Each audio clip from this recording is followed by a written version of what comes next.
session. The Honorable Judge Scott Maxfield presiding. Call the House on board. Thank you all. Please be seated.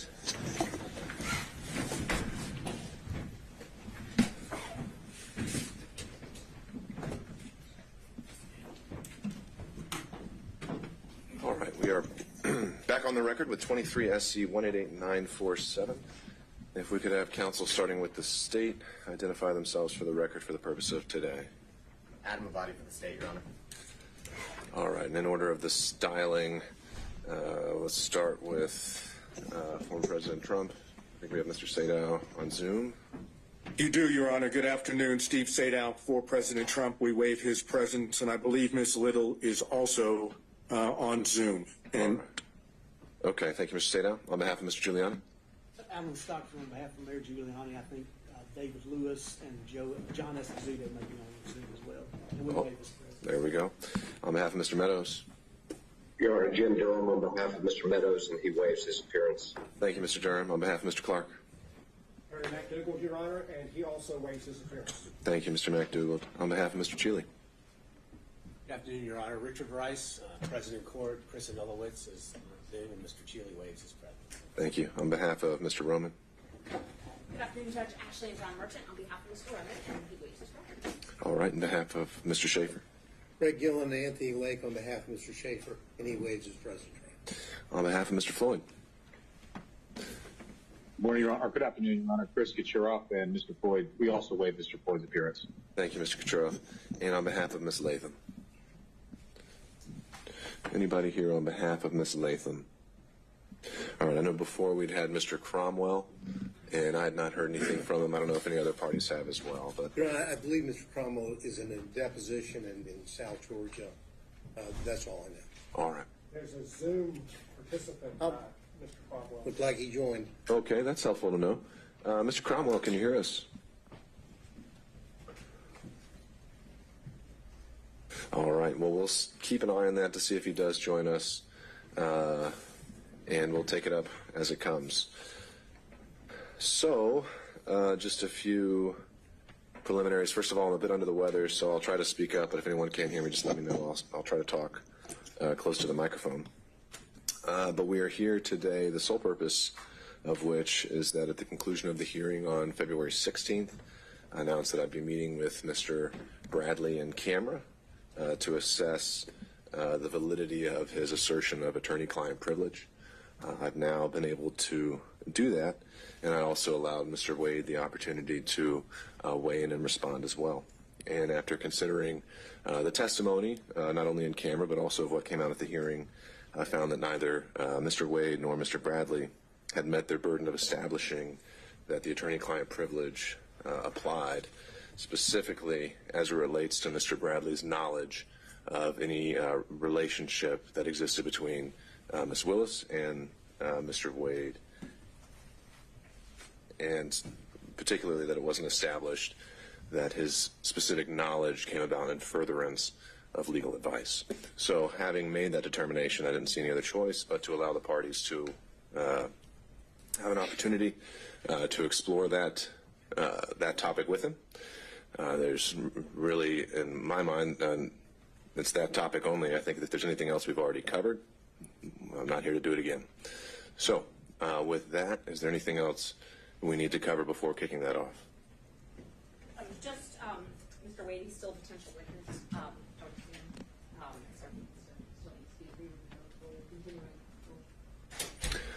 Mr. Avadi. I believe Mr. Wade was released from the subpoena when we concluded his testimony at the last hearing. So unless he's been re-subpoenaed, and I have no knowledge of that, he has every right to be present. Sure. I think procedurally that would be accurate. And so at this point, I don't see a means where he would need to be recalled. And but if it is, then that is something you can take up. All right. Mr. Bradley, through his attorney, had informed me that he would be here today in person. I don't see him in the gallery. Do we know if he's out in the hallway? Attorney. Okay. All right. If we could call for Mr. Bradley.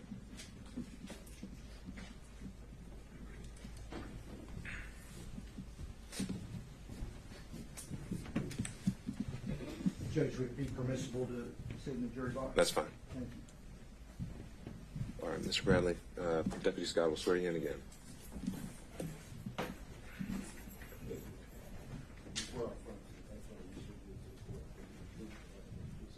I do. Terrence Bradley, Terrence Bradley, Bradley. Ms. Merchant. Thank you, Judge. Good afternoon, Mr. Bradley. Good afternoon. Good to see you. Sorry, under these circumstances. I'm going to just go straight to where we left off before. Fani Willis and Nathan Wade were in a romantic relationship, correct? Correct. And it began at the time that they were both municipal court judges, correct? Objection, Your Honor, based on privilege. That would be covered in the attorney-client privilege. Okay, overruled. I do not have knowledge of it starting or when it started. Terrence, you told me that it started when they were both municipal court judges, though, correct? That is incorrect. You never confirmed in writing that it was, instead of magistrate court, it was in municipal court when they started dating? If you're speaking of the text message, you can go to that text message and you can read that text message, and I will explain the text message to you. But you and I did not have a conversation about when it started. You asked a compound question of magistrate court versus, you said it was magistrate court, you said magistrate court conference, I'm sorry. And then you asked another question. I said, no, municipal court, nothing else. I'm referring to a different conversation. I asked you, do you think it started before she hired him? And I'm going to object. This was covered in the previous hearing where Mr. Bradley said he had no personal knowledge of the exact text that Ms. Merchant is speaking of and actually used in an attempt to refresh his recollection, and he explained exactly what he's explaining here before the court. So this is repetitive and unnecessary. So I would object to asked and answered and relevance at this point. All right, perhaps we'll get there, but I think first Ms. Merchant has the right to draw his attention to the exact, potentially inconsistent statement. Thank you, Judge. May I approach him? So overruled. This is You may. the text I can use. So this is one I gave you the last time. And for purposes of the record, I believe, Ms. Merchant, you tendered, was it the entire text chain as an exhibit? I only tendered a few of the texts, but I did give the state their courtesy copies last time of the exhibits. Was this one tendered? This one was not tendered. All right. And I'm happy to tender it. Well, we'll just take it as it comes, whatever you We're need. at, I think we're at 39. I will wait to mark it, but I think we're at 39. May I approach it? You may.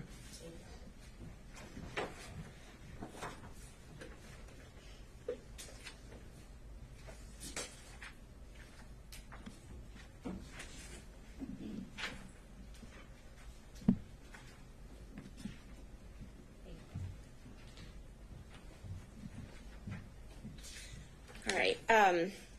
So, Terrence, do you remember telling me that it started when she left the DA's office and was a judge in South Fulton? I see the message there, but I don't recall. I do see that message, but I do not recall. You don't recall texting this? I look back at my text messages through that we've had. I see that message, but I do not recall that, no ma'am. And when I asked you if you thought it started before she hired him, and you responded absolutely. Your Honor, I'm going to object as to the source of the information that Mr. Bradley allegedly gathered this from. There's been absolutely no foundation, and based on the arguments at the last hearing, that a lot of this is based on gossip, innuendo, assumption, and privileged information. And at this point, Ms. Merchant has not provided a foundation as to how Mr. Bradley would have any information that she keeps referring to. All right. I think that's... Go ahead, Ms. Merchant. I didn't ask him about the source of the information. And under Rule 621, I can impeach him with any inconsistent facts. This is an inconsistent fact. I can impeach him with any contrary facts. Sure. This is a Why would contrary it be fact. a relevant impeachment if he actually has no personal knowledge of this? If he doesn't. Sure. have So personal I think you knowledge. have to lay that foundation then, so that'll be sustained. Do you remember telling me that it began? Well, that doesn't address the issue. No, I'm not. I was just asking if you remember telling me as opposed to the Okay, text. sure. Do you remember telling me that it began? Well, no, and then you're going into the substance of it, which we haven't determined whether he actually knows or how he knows.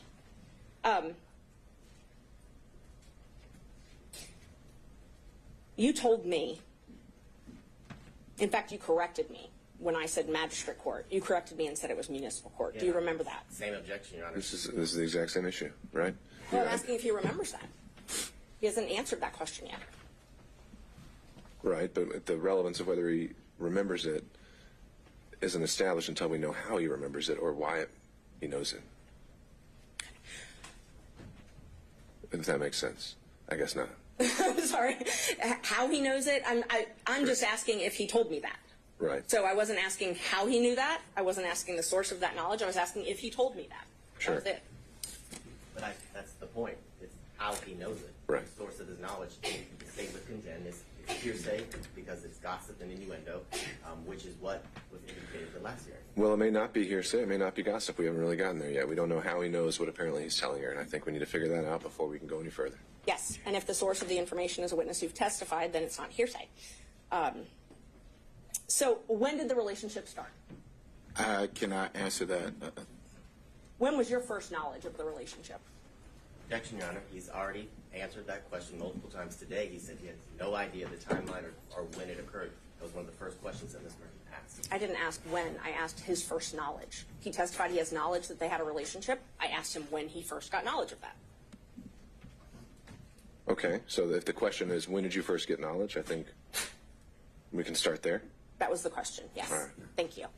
When did you first get knowledge of their relationship? I've said over again that I didn't have any personal information where I could personally say when it started. I've said that time and time again. So I don't know when the relationship started. And that wasn't my question. So my question is, when did you first gain knowledge? I didn't ask the source of the knowledge, didn't ask you to comment on the validity of the knowledge. I asked when you first had knowledge. We'll get to the how, Mr. Abadi. So I'll note the objection, overrule it. You can answer that. Just for the record, I appreciate Your Honor. But he said he has no personal knowledge, so it's clear he had to gain the knowledge, not from hearsay. He could have gained it from Sure. Mr. Wade. Well, I mean, most of us learn things from hearsay. The question of whether it's admissible, right? And that's what we got to get to. So. I apologize. When did you first get knowledge? I'm not qualifying what type of knowledge. I'm just asking when you first knew about the relationship. I don't know how to answer that. I mean, so I can't give you a date if you're asking for a date. If you're asking me, how did I get the knowledge? It would have come directly from my client. Right. So help me understand. I think you say you can't answer that question. You don't know the date. So that's the answer to the question. But I said that 5 minutes ago. We have to make it clear. Yes, sir. Next question, Ms. Merchant. So you don't know the specific date? No. Do you know can we narrow down the timeline? Did you gain knowledge in 2019 of this relationship beginning? I'm going to object to this line of questioning as he said he does not know when he gained All right. knowledge. He doesn't know the specific date. Fine, Ms. Merchant. I think I'm overruling that. I think we can try to see if he can narrow it down based on goalposts. Thank you. 19, I would probably say no. I mean, I don't have anything that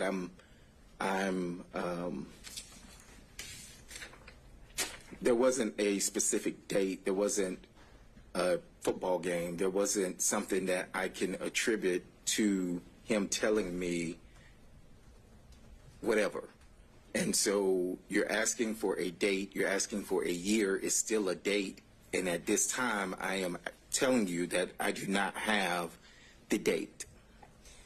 Let's try this then. So you received a contract from Ms. Willis January 2021, correct?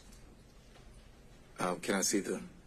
Yes, yes, I think so. Exhibits are, I think. Okay. I think if it was from the exhibits, I think it was 21. Yes. and I don't want to belabor the point, you admitted those Yes. when you were here before. Yes. If those documents that you looked at last time Yes. said January 2022, that's okay. 21. I'm sorry, 21. You're right. Thank And you. it was, I think, renewed in 22. It was, yes. So the contract date was that we have in the record is January 25th, 2022. So using that date, at that point, had they begun their romantic relationship? Of 2022. January 25th, 2022. 2021, I'm sorry. When you got your first contract.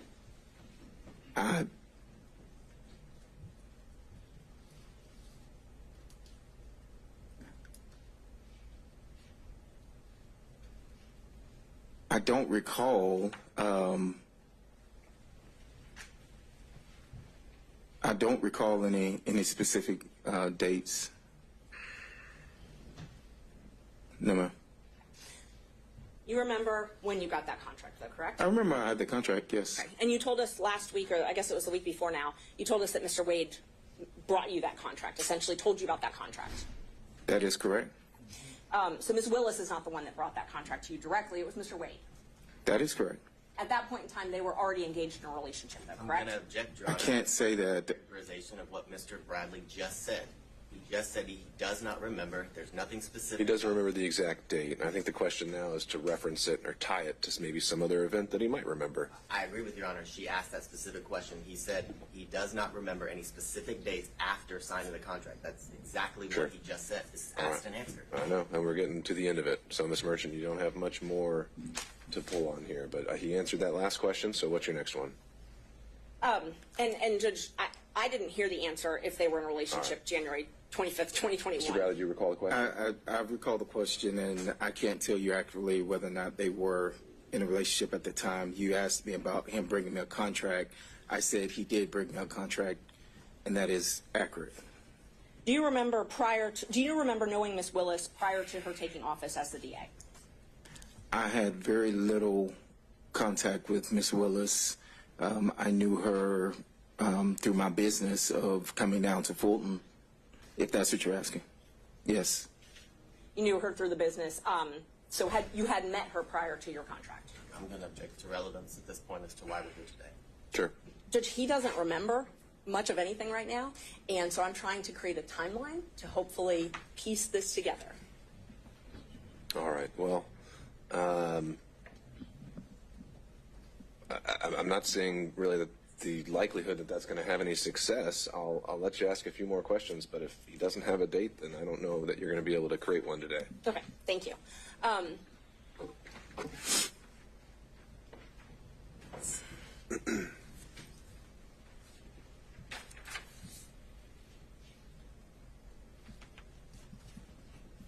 So the time that you had this contract from January 2021 until January 2022, did you come in and out of the DA's office? Yes. Okay, and so were you able to witness Mr. Wade and Ms. Willis interact during that time? I'm going to object. This has been asked and answered. It was addressed at the last hearing about Mr. Bradley's access to and from a specific room to pick up files.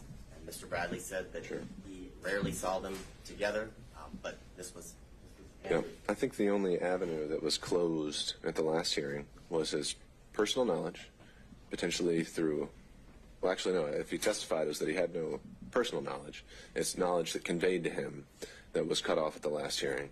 That's really the only thing we hadn't been able to explore, unless you correct me if I'm wrong. Knowledge that was conveyed to him by somebody else. That's that he claimed at the time was privilege. I found that it's not. That's what we're here to explore. Okay.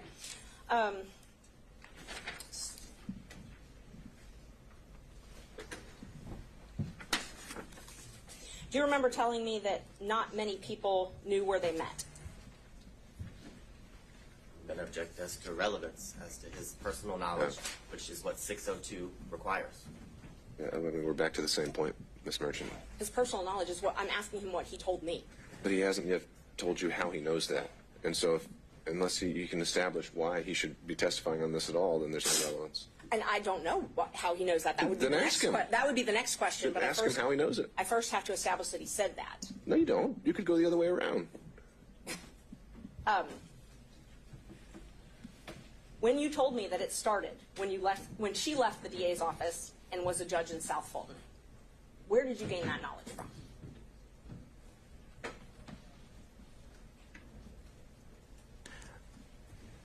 Well, I'm going to object because his testimony a few minutes ago is that he did not recall making that statement. All right, I'll overrule that. Mr. Bradley, answer the question if you can.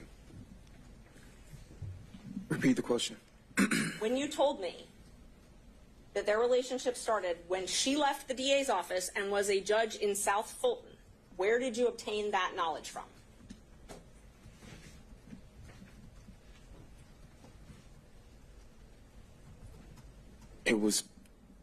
I was speculating. I didn't have a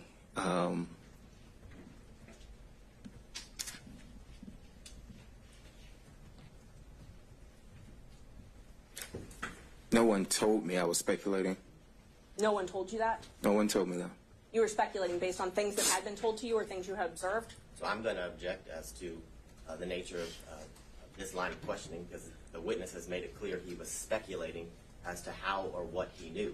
And if it's speculation, it's inadmissible for this court. All right, but the motivations for his reason for speculating would be admissible, so I'll overrule that. Thank you, Judge.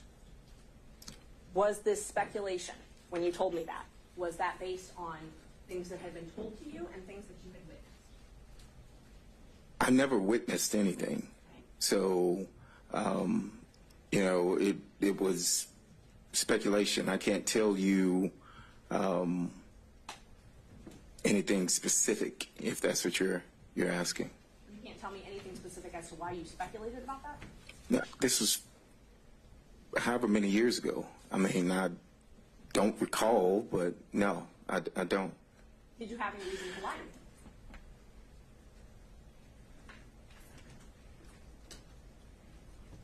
I don't know if speculation is lying, but Well, let me just show me where in this text it says you're speculating. You didn't ask me if I was speculating or guessing.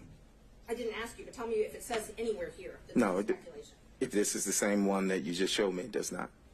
And you're welcome if you need to look at your text.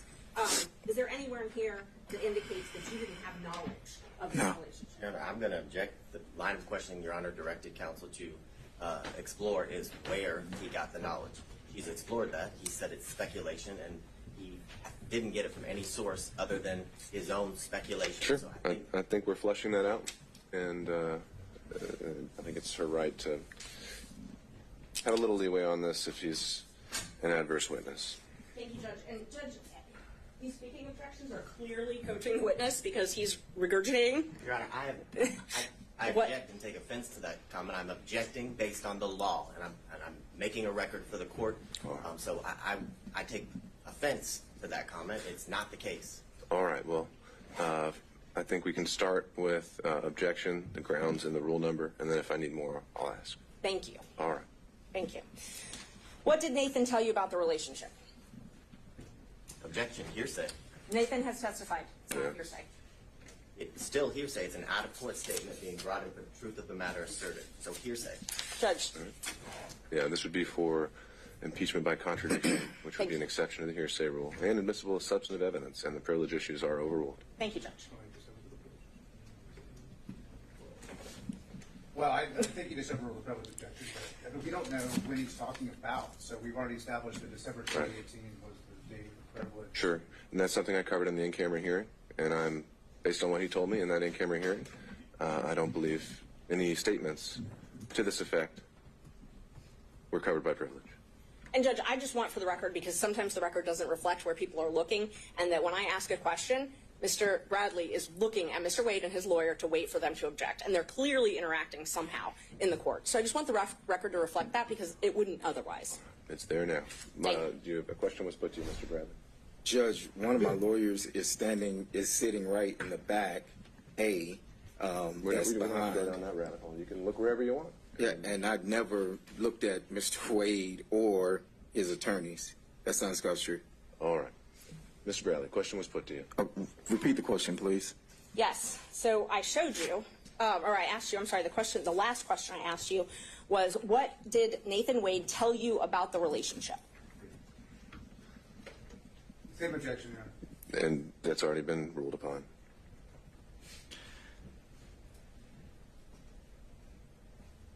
I recall him stating that at some point they were dating.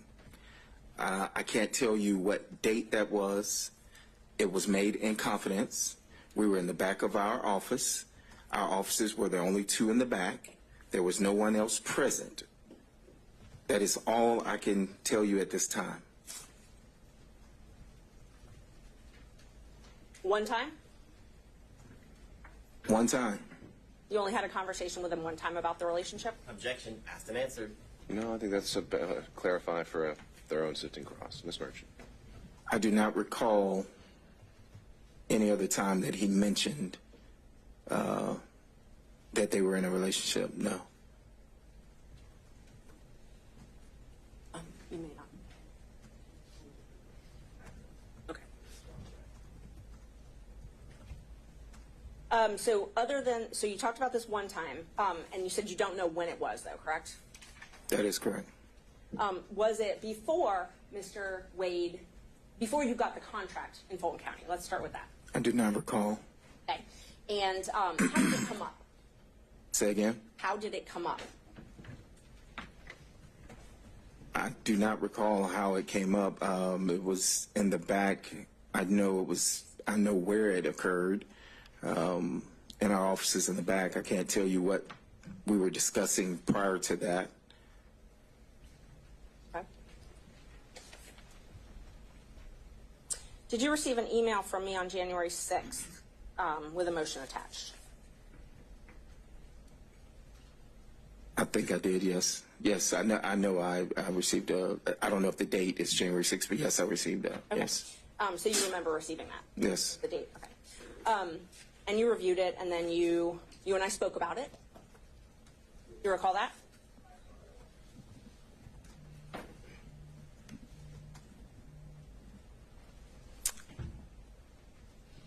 Do we speak over the phone, or are you saying through a text? That's what I'm asking you.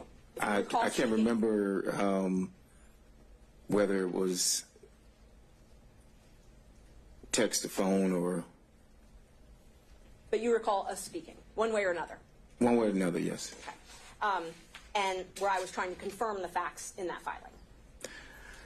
I think I remember there was a line of about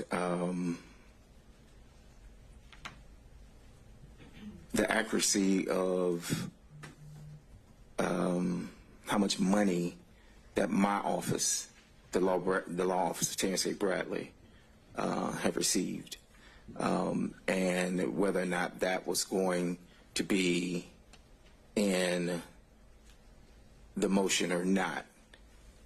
Well, there wasn't a discrepancy. I had kept that out, and you asked me to put that back in, correct? I recall you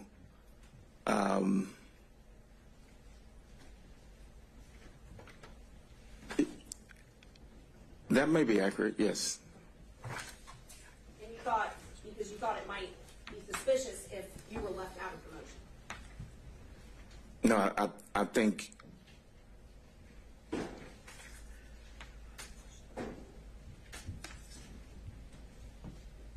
we discussed that it should reflect the accuracy, because the accuracy was that I received,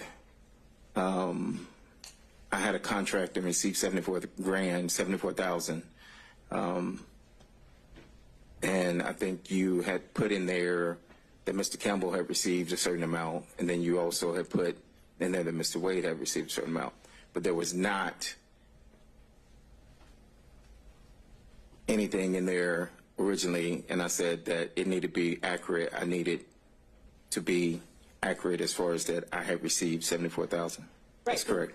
Because you did not want anyone knowing that you had talked to me. I would object this for relevance. Be biased. Overruled. I wanted you to be accurate as far as the accuracy of our message or your filing. Okay, so that was your interest was in accuracy in the filing. I didn't reach out to you and say, send me a copy of your motion. Right. I didn't reach out to you to say that that I'm going to be in your motion. Right. I asked you to review it for accuracy. For accuracy, and I just stated that it was inaccurate. And the inaccuracy that you pointed out was the thing about your salary, or how much you had made. That was the inaccuracy that I saw that jumped out, was the fact that I saw that I was left out when you had put the firm, the money was. I did not,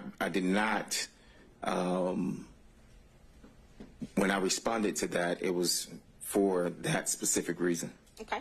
And I agreed I would put that back in, that section back in, and I Correct. I did put it back in, and I sent it to you again. I don't recall getting a second email from you now. But you were happy that I put it back in, or that I agreed to put it back in. You're going to object this to relevance. Yeah, we need to get to more material aspects. Yes, Judge, I'm moving along, I promise. So you did ask me to put that back in. Well, Then answered relevance. well, you didn't answer that last question, so overruled. You did, can you confirm you did ask me to put that back in, for it to be accurate? Yes, that's correct. I said that, yes. Okay. And then I asked you if everything was accurate, and you said, looks good. Correct?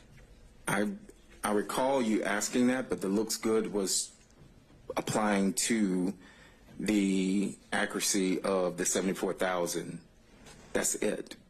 Okay. So when you reviewed the motion, and you specifically pointed out that one thing that you found inaccurate, you didn't point anything else out that you found inaccurate in that motion, though, correct? No, I did not. And that motion alleged that their relationship began when Ms. Willis was in municipal court. If I can reread the motion, but I don't recall, but if that's what it says. But I did my saying that it looks good was when you put back in the 74,000 into your motion. Okay, and that wasn't what I was asking. What I was asking is, you didn't tell me that there was anything else inaccurate in the motion, though, right? But I didn't state that anything was accurate other than the 74,000. Now, when I told you that I had this motion that I was preparing, you asked me to send a rough draft. No, that's incorrect. May I approach, Judge? You may. Which page are you showing? They're not page numbered. It's January 6th.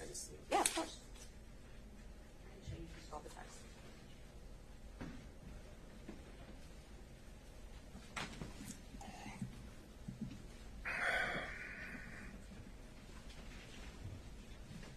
Take a look and see if this reflects.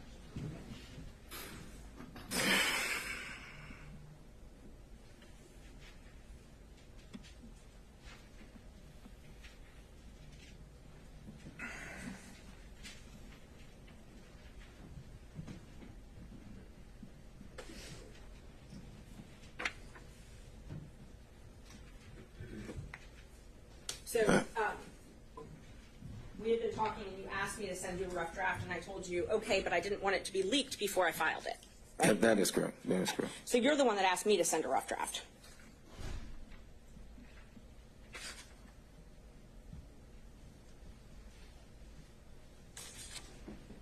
Yes, that's correct. Yeah, yes, that's correct. And that was at 10:08 on Saturday, January 6th. And then you got an email from me with that rough draft at 10:25 that same day, correct? Yes. You need to look at it. If it says 10:25, then I know you sent me an email.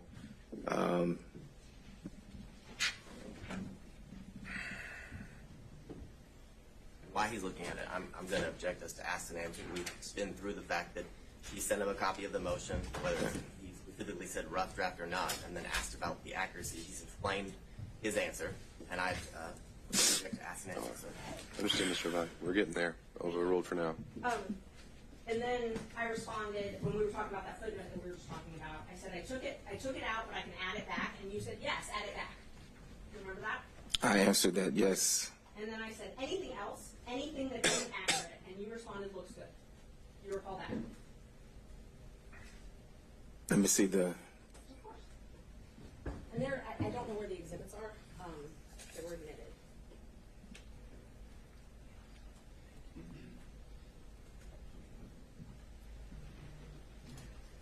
That refresh your memory?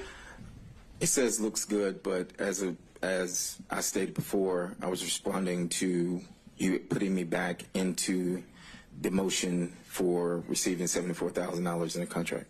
But that's not what this says. This says, you said yes, add it back, and then I said anything else, anything that isn't accurate, and you responded looks good. So you weren't responding to put it back in. Your Honor, I'm going to object. This is not his motion. He wasn't the affiant of the motion or verified the contract. Overruled, Mr. Body. Talking about his personal knowledge. I've said twice. Overruled, Mr. Body. I've said twice that the looks accurate was, or I've said more than twice, was for the $74,000.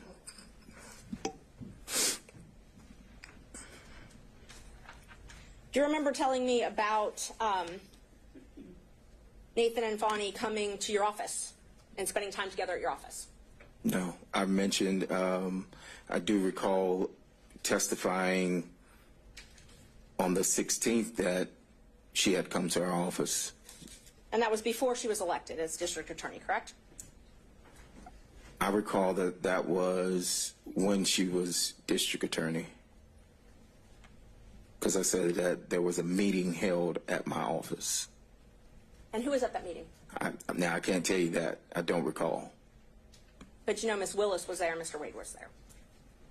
It was at our office. Actually, Ms. Willis was there, and there were other people there. Mr. Wade was not in that meeting. He was in the back. I wasn't even in that meeting. Why did she hold it at your office then? I have no idea. You also remember telling me about them spending time together at her law office before she took her job.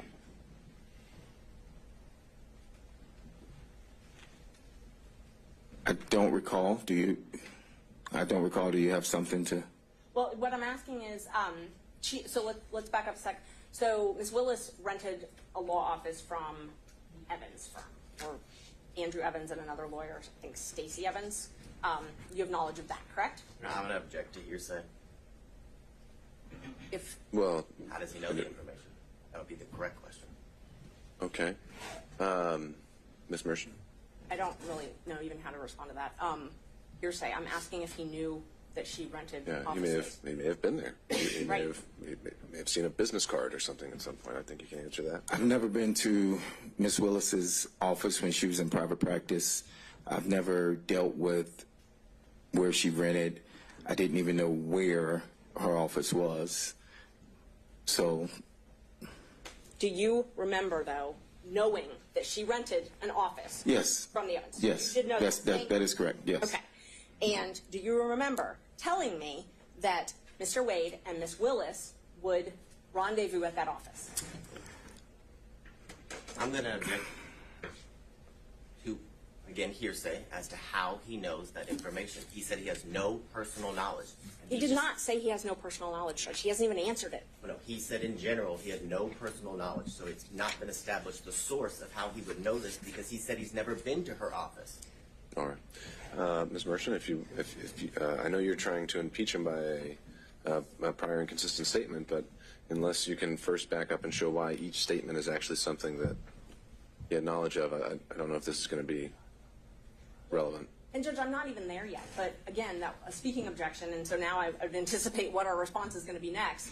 I didn't ask anything that was objectionable, but these objections are coaching the witness. I asked if he had knowledge. That's it.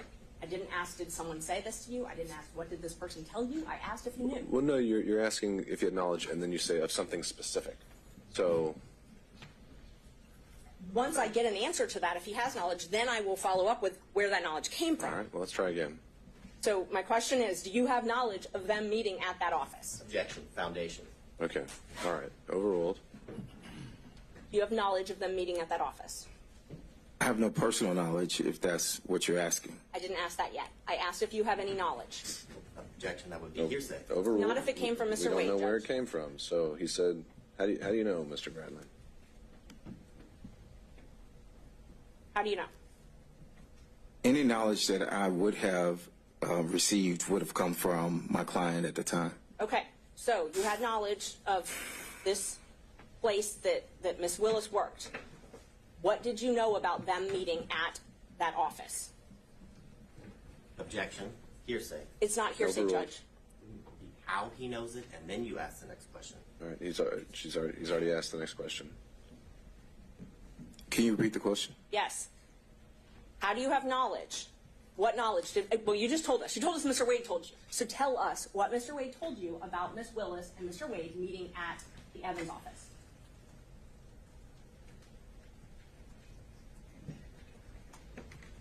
Objection, Your Honor, privilege. This clearly covers the time after December 2018 that would be covered by the privilege. Yeah, overruled.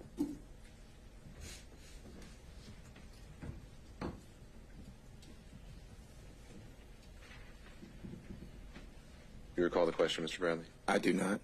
All right. You re-asked the question, Ms. Merchant. What did you learn from Mr. Wade? I was clarified that's where you learned it from. About Mr. Wade and Ms. Willis meeting at the Evans office together.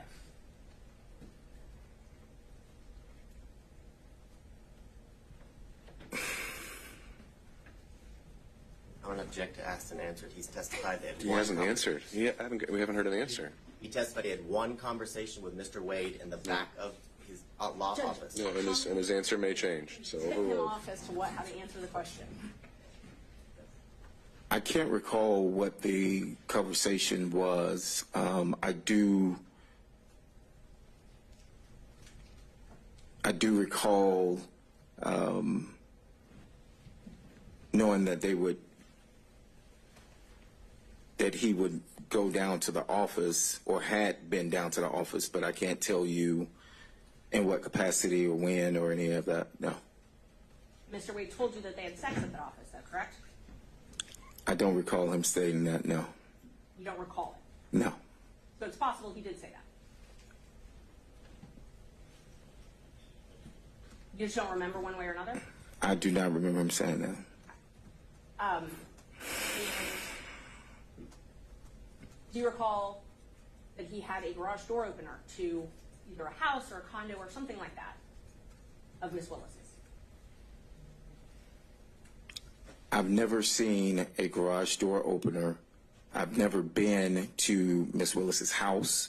I've never been to, and I'm trying to explain, I've never been, so no, I do not have any personal knowledge of him having a garage door opener. Let me ask the question again. Yes, ma'am. I didn't ask if you had personal knowledge, like as in you saw it. Do you have any knowledge at all from Mr. Wade or any source that he had a garage door opener to access one of Miss Willis's residence? And I'll object to any source as to hearsay. All right, depends on the source. Overruled.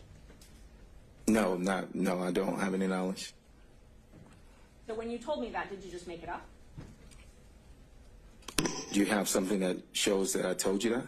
Yes, well, we're going to go through all the texts we can, but so was that made up though? I'm going to object because I don't recall him having. That's right, just a I'm second. going to object under 106 as the rule of completeness. I don't have that text message or any text messages that indicate that, Your Honor.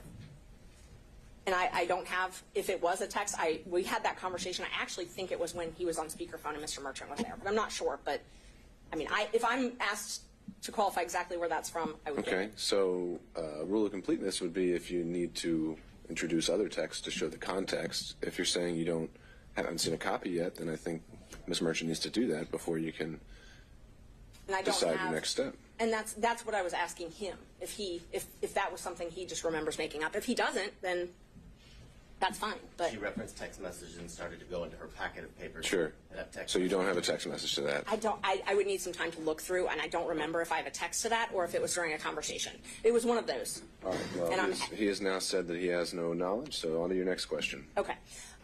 Did Mr. Wade tell you about the trips that he and Miss Willis took? No. Do you have any knowledge of the trips that he and Miss Willis took? Objection, hearsay. Overruled. I do now. Okay. But you did not before this proceeding? I did not know until you text that you found that in the deposition of his divorce. I mean, not deposition, but something from his divorce. Okay. And when you responded, doesn't surprise me, they took many trips to Florida, Texas, California. Those are your words, though, right? I'm going to object as to relevance. He said he did not know, and he actually learned from Ms. Merchant the information. He said he learned about certain trips from Ms. Merchant. Okay, you can tie it down, but Thank you. we'll He see. had no information about any trips that Ms. Willis and Mr. Wade took. That he learned it all from Ms. Merchant. That was his testimony. Sure. Judge, I'm Maybe allowed the conclusion we reach. I think she's going to ask more than one question, though. All right, Ms. Merchant. And if, Judge, just so we can be clear, if he said more than one version, that's all relevant. We're allowed to talk about the different versions that he's told. All right, I've overruled the Thank objection, you. Ms. Merchant. Do you remember telling me that it didn't surprise you that they took the trips that I found in the divorce file because they took many trips to Florida, Texas, California? And then you told me that they took the trip to California when she moved her daughter there because she failed out of FAMU. Do you remember that? I don't recall that, but if I don't recall. Okay. Judge, may I approach? It's Sure. You may. It's in one of the ones I gave you.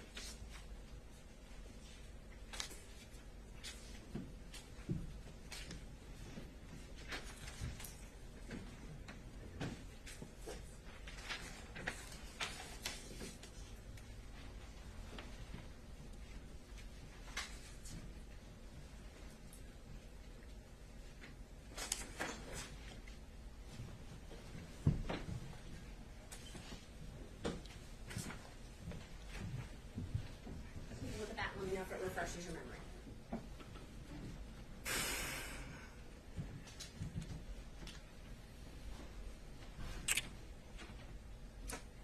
So when that, Just first let me know if that refreshes your memory. yes, Okay. yes. So it's true that you told me that they took many trips to Florida, correct? Per that, yes, but one of the messages is cut off, and you asked about some other trips, and I said, no, I didn't, I think. And that was specific to, at the top of that, it says, no, I didn't. Yes. And so that was to the trips that you asked me about. And I think before that, when you mentioned that you found all these trips, I think I said, oh, wow. Yes, you did. And You did not know about all the trips that were taken, and you qualified it. You said, no, I didn't. When did it happen? And then the next text, which I can get, or you can look at your phone, or whatever refreshes your memory, you said was after you left, after the firm was dissolved, I'm correct? going to object to relevance. Overruled. It was after the firm. The trips that you said, no, you didn't know about. You told me those were after your firm had dissolved, correct? I think you mentioned that they were after I left, maybe, or whenever you found them, and I said, no, I didn't know about those trips, so So you believe I mentioned that it was after you left? I'm quite sure you have the text message, and I will refresh my memory. Is it easier for you to refresh your memory with your own phone or with my printouts of screenshots? Well, you have the printout, so I'll go. Judge, the reason I'm asking is because I'm getting objections that I've cut things off, and it's just the nature of how you have to print out screenshots. So in order to avoid that, I'm happy for him to refresh his memory with his own phone, if that would be... Well, I don't know if he's accepting your offer or not, so you're going to... Would that be easier for you? You can just provide the documents. Okay. Let's see.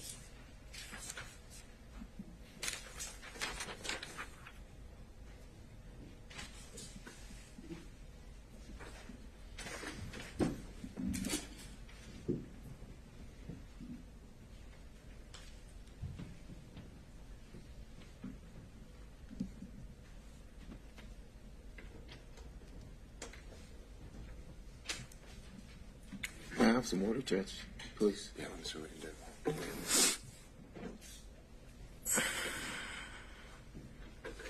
Sorry, Judge, I'm just trying to pull out all of the messages that you may need. All right. Well, I don't really see at some point we're reaching the cumulative point where we don't need to go through an entire 6-month text chain. You're making the point that he'd made some comments to you along the way. that led you to believe he had more knowledge than today he's testifying that he had. And so if you've hit the high points of that, then I don't know what else we can cover that actually moves the needle. Okay, I'll move on to the actual trips then. So you told me that they took many trips to Florida. That refreshed your memory. You told me that. Was that based on your knowledge from Mr. Wade?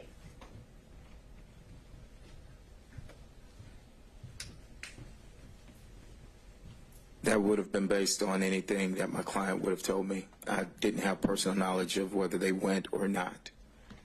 The trips to Texas, and you're the one that typed to Texas. Was that based on your knowledge from Mr. Wade? It would have been something that came from the client. I cannot tell you that I have any personal knowledge of any trip other than what would have been said by the client. Obviously, I'm not asking if you went on these trips. I'm asking if you have knowledge from Mr. Wade. You also typed California. Was that something that you gained from knowledge from Mr. Wade? It would have been from the client at this specific point. Yes, it would have been from the client. And when you told me that the trip to California was to move her daughter out there, would that have been something you gained from Mr. Wade? Thank you, Judge. Any knowledge that I have of any trip would have come from my client at the time.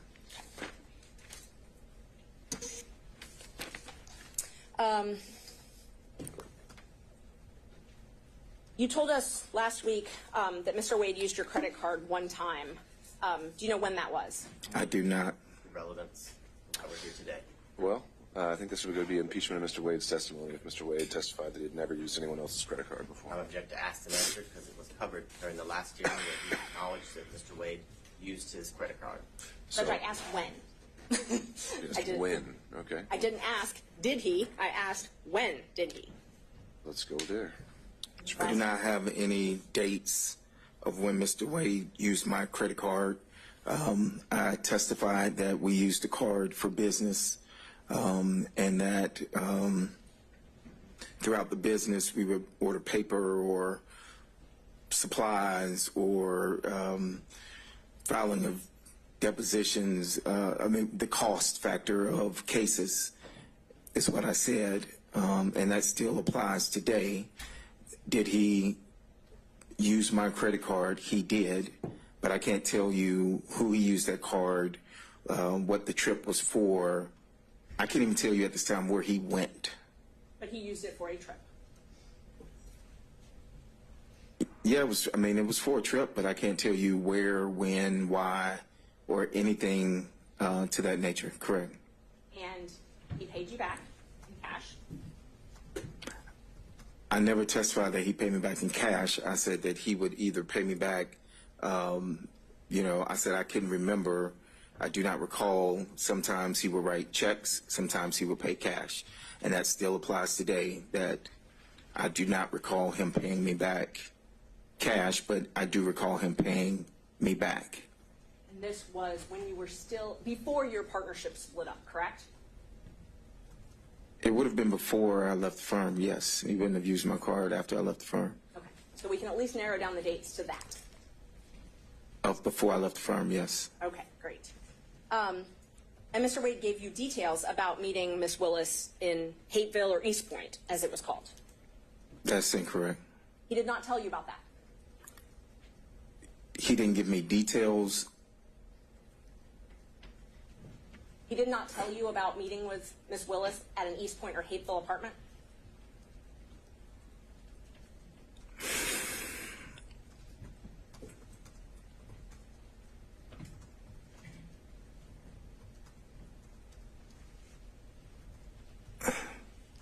At this time, I don't recall.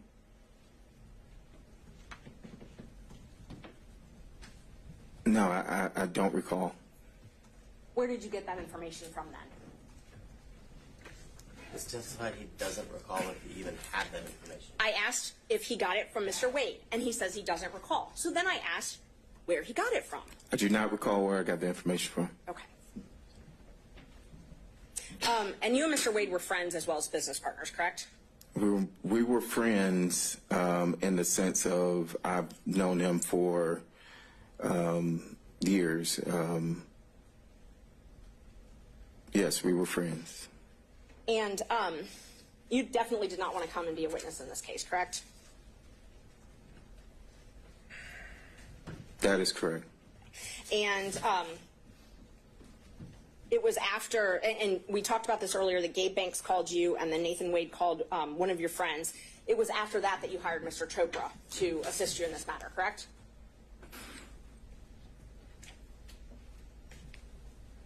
Was it after that?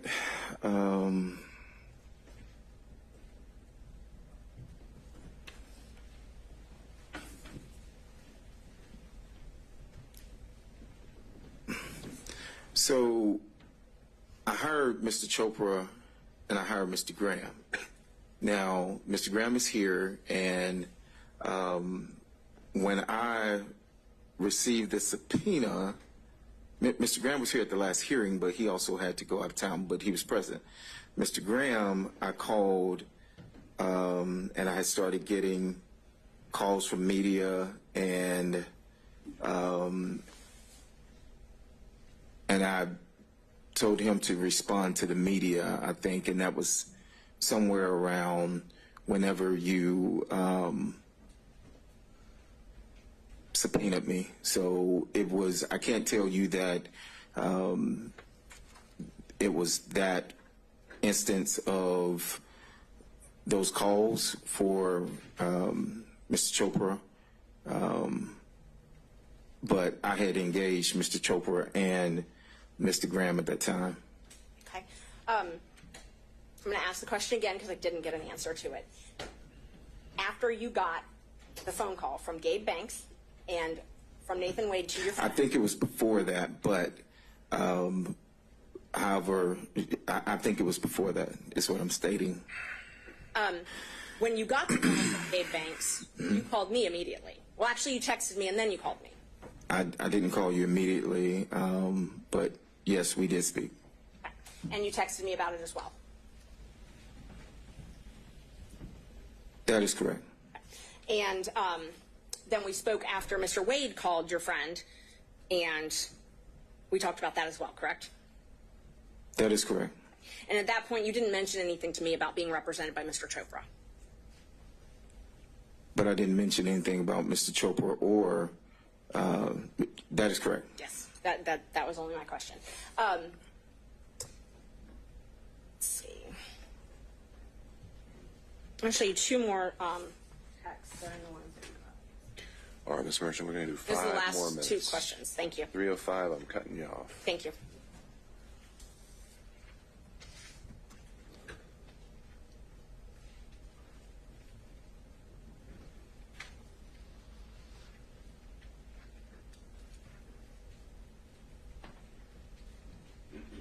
May I approach? I'll show you a little text to refresh your memory, and then we'll ask you.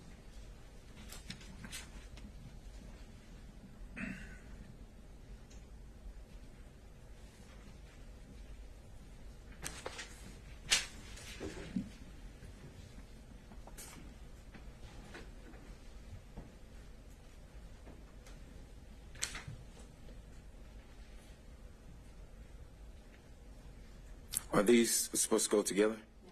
Oh, these are two separate dates? Completely different dates. Okay, all right.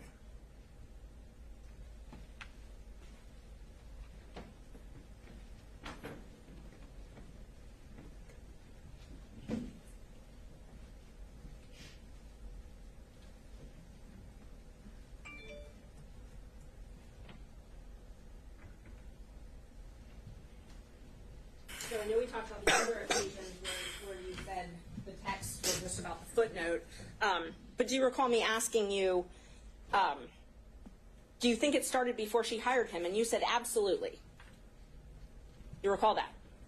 I see that in the text message, yes. Okay.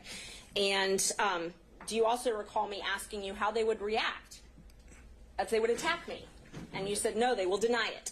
Your Honor, objection as to speculation as to how he thinks they will react. I think it goes to the motivations of the witness overall. And you told me that they will deny it. That's written in there, yes. I just want to, one last opportunity. You're an officer of the court, correct? I am. And you're under oath today? I am. Is there any of your testimony from today or the previous days that you want to correct? That I want to correct? Yes. No, I told you everything that I've answered everything that you asked. Thank you. Oh, Judge, just so the counsel and the state can have them, for the record, I can admit those two that Well, they weren't ever tendered, just so it's just for. I didn't know if they wanted right. to use them, but I'll hold on to them. If they need to be tendered at some point, then we can make them part of the record. All right. Let me turn over to Mr. Sadow, if you're with us on Zoom. Thank you, Hunter. I do have a few questions. First thing I'd like to know is whether the court reporter has defense exhibits 26 and 27 from the last. We have a different court reporter this time. We had to have someone else fill in on such short notice, but I can potentially send those to you if you need them. Well, I think I have working copies, but I want to make sure that the witness has a copy to look at.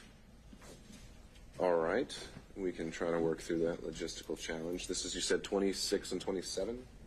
I believe that's correct. And 26, I think, is the same text messages that Ms. Merchant was just asking about. It was 2 pages. I stapled it together, and it is dated January the 5th of this year. All right. I can print off a copy now, but why don't we start off with the questions that you have? Okay, because that's where I want. That's where I'm going to start, but I'll see what I can do to work through it. Is that going to work? Here, I'll email them to you.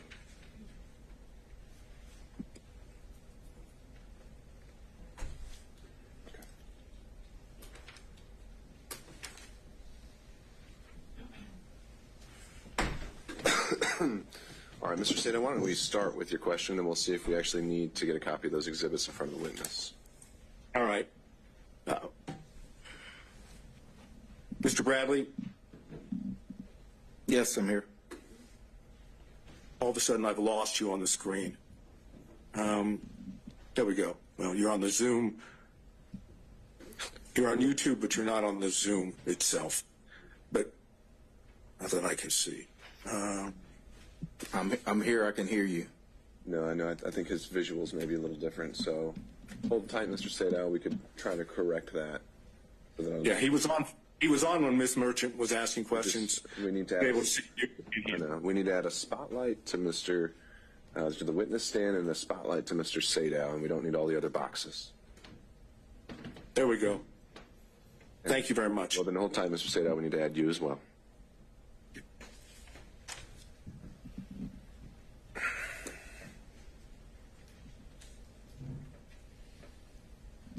All right, now we're ready.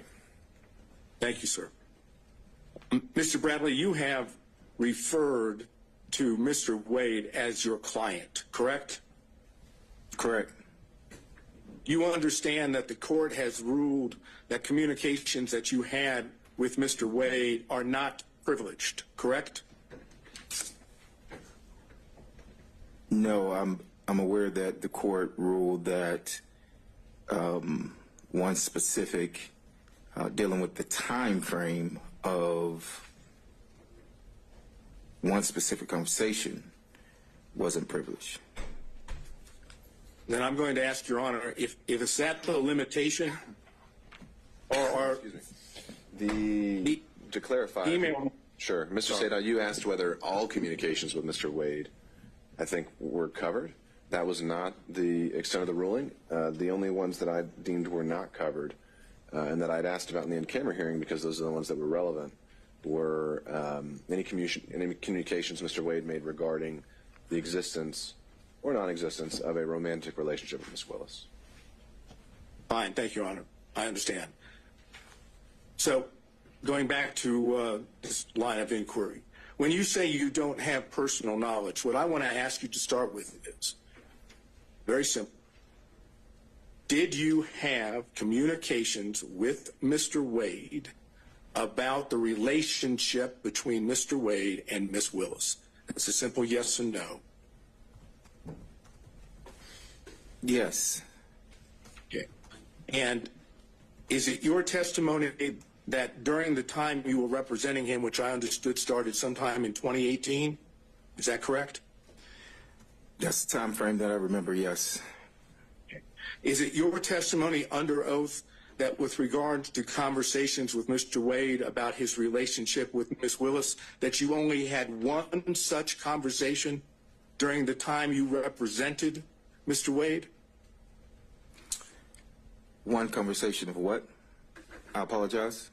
The only thing I'm asking about is that area that the court said is not privileged, which is the relationship between Mr. Wade and Ms. Willis. You've testified that during the time you represented Mr. Wade from 2018 on, that you only had one conversation with him in reference to the relationship between Ms. Willis and Mr. Wade. Is that correct? Yeah, I think that's fairly accurate, yes. Okay, so out of the entire time, I'm talking about could be 2018, 2019, 2020, 2021. When did you stop representing Mr. Wade? It was a few months after I left the firm. All right, give me the approximate time. I left maybe June, July of 2022, maybe. Okay, so that would suggest that for, assuming it's 2018, 2019, 2020, 2021, and half of 2022, which is in the vicinity of 4 to 4.5 years, you're testifying under oath you had one conversation about a relationship between Mr. Wade and Ms. Willis. Is that correct? I don't recall having any other conversation with Mr. Wade about him and Ms. Willis. Is it your testimony then that you don't remember any other conversation, or there wasn't any other conversation besides the one? I'm going to object as to ask and answer. I think he's drilling down. I think that's a fair question overruled. I don't recall. I would say it was the one, but I don't recall. You testified that you did have communications with Mr. Wade about him visiting with Ms. Willis at a condo or apartment, correct? I don't think I testified that I had a conversation. I testified that any knowledge that I would have known anything about any condo would have come from that, but I don't recall a conversation about that. I do not recall a conversation about that. Okay. Do you recall any other thing at this point in time under oath that would indicate when the relationship started between Mr. Wade and Ms. Willis? I do not know when the relationship started between Mr. Wade and Ms. Willis. I cannot recall that. I can't. Oh, I'm sorry. Go ahead. I'm going to drill down on that now, okay? Yes, sir. Mr. Wade was hired as the special prosecutor on November 1st of 2021. You're aware of that, correct? I have my contracts to show when I started. No one showed me the contract of when he started, but if he has a contract for November 1st of 2021, then that's correct. All right. I'm going to suggest to you that the record will reflect that the contract between Ms. Willis and Mr. Wade was November 1st of 2021, correct? I want you just to accept that, okay? Is it your testimony that you don't know under oath whether or not there was a relationship between Mr. Wade and Ms. Willis before the contract? I do not recall any dates of when the relationship started. So whether you are pinpointing a date of when his contract started or not, I'm telling you I did not recall any specific date that he flat out said anything about a relationship with Ms. Willis. Okay. Now I want to go, based on what you've just said, let's go to what was Defense Exhibit 26. Okay? In Defense Exhibit 26, which I showed you last time, was 2 pages of text messages between you and Ms. Merchant, correct? Correct. All right. Now, the first page starts off by saying, Ms. Merchant, like just date, don't hire him. Do you think it started before she hired him? You see that?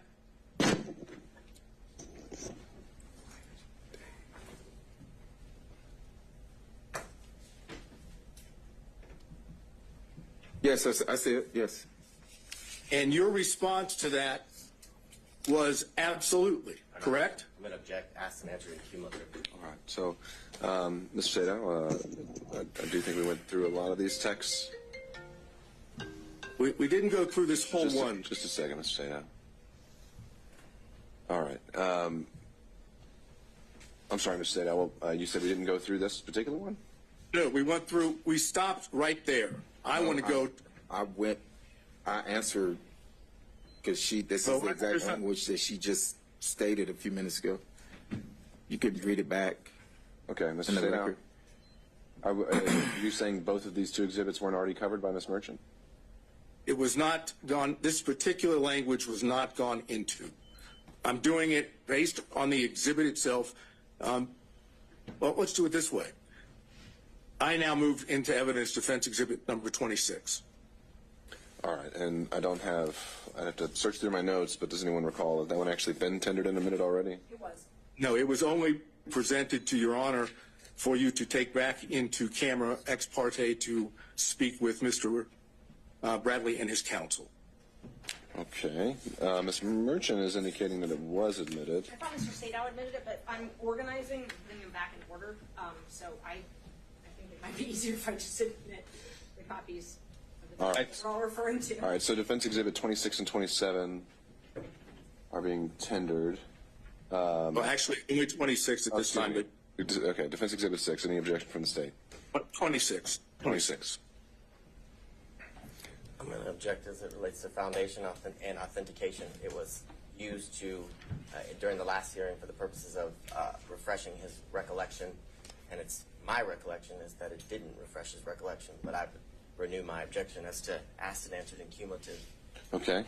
As to foundation and authentication, I think Mr. Bradley has recognized them as texts that he sent and received, so I think I'd overrule on that basis any other objections to their admissibility from any other defense counsel, and seeing none. Defense Exhibit 26 is now admitted. Mr. Sadow. Thank you. All right, let's continue. Now I'm publishing it. After you said the word absolutely, on your own, you said it started when she left the DA's office and was judge in South Fulton. They met at... Yeah. Asked and answered. All right, understood, Mr. Body. I'm going to let Mr. Sadow have a few minutes on this, and we'll go from there. But Judge, I'm sorry. I did answer this. I answered it for Ms. Merchant. I stated that I was speculating. The judge, someone objected to the speculation, but this was the exact same language. All right, well, thank you for that, Mr. Bradley. Mr. Sadow is asking the question in a slightly different manner, and I'm going to give him a little bit of leeway to do that. So, Mr. Sadow. All right, I hesitate to have to start back where I was, but after the word absolutely, you, on your own, said it started when she left the DA's office and was judge in South Fulton. They met at the municipal court CLE conference. That's what you said, correct? That is correct.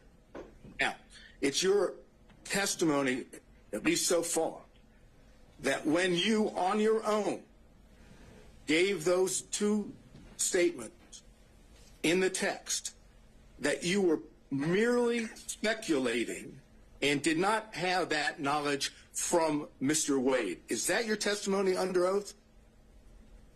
Yes, that's what I testified to. Yes, sir. So you on your own came up with the whole notion that it started when she left the DA's office and was judge in South Fulton. That's, according to you, that's speculation on your part, correct? Overruled. Answer the question, Mr. Bradley. Yes, that's speculation on my part, yes. Right. It had nothing to do with what Mr. Wade had told you, correct?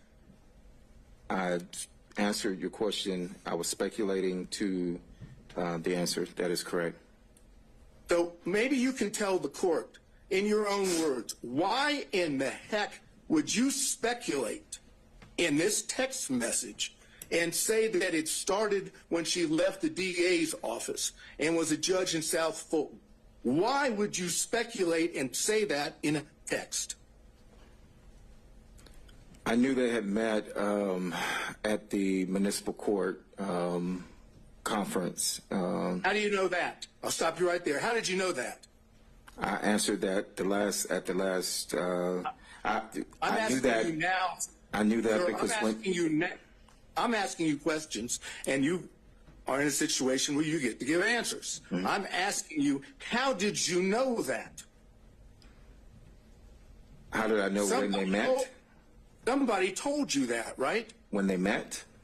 Yeah. Yes, correct. Who told you? Mr. Wade told me when they met. So you had more than one conversation about the relationship between Mr. Wade and Ms. Willis because he told you where he met her. That's correct? Incorrect. Incorrect. It's incorrect. It's incorrect. Okay. Let's go back to the exhibit. Why would you speculate that that's when they started the relationship? What would cause you to put that down as speculation? I don't recall, but why I thought that it started at that time. But I do recall that he only met her, and I testified to that he met her at that conference, which was in 2019. You knew that Ashley Merchant represented a defendant in this case when you were text messaging with her, correct? Yes, I did. Yes. And you knew that the reason she was asking you questions about Mr. Wade was because she was trying to show when the relationship began, correct? No, that's not 100% It's not, but correct. the beginning of the text message.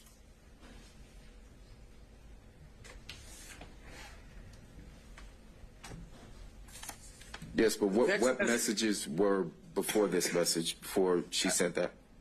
I can't answer that question because I don't have them. All I have is what's in front of you. Yes. And it says that she says, do you think it started before she hired me? So you knew, as the counsel for a defendant in this case, that Ms. Merchant was asking you specifically about the knowledge that you had regarding the timing of the relationship between Wade and Ms. Willis, correct? I mean, based on this, yes, I see what was asked. And in response to that, you answered directly on your own what you now claim to be speculation, right? That's correct. So I ask you one more time before I move to the next part of this. Why would you speculate when she was asking you a direct question about when the relationship started? I have no answer for that. Except for the fact that you do, in fact, know when it started, and you don't want to testify to that in court. Overruled. That's the best explanation, isn't it? This is completely Overruled. argumentative. That's the true explanation, because you don't want to admit it in court, correct? No, I have no direct knowledge of when the relationship started. I'm not going to go back through that again. But if you didn't know, and you were asked specifically as this exhibit shows, maybe you can explain why you wouldn't say, I don't know.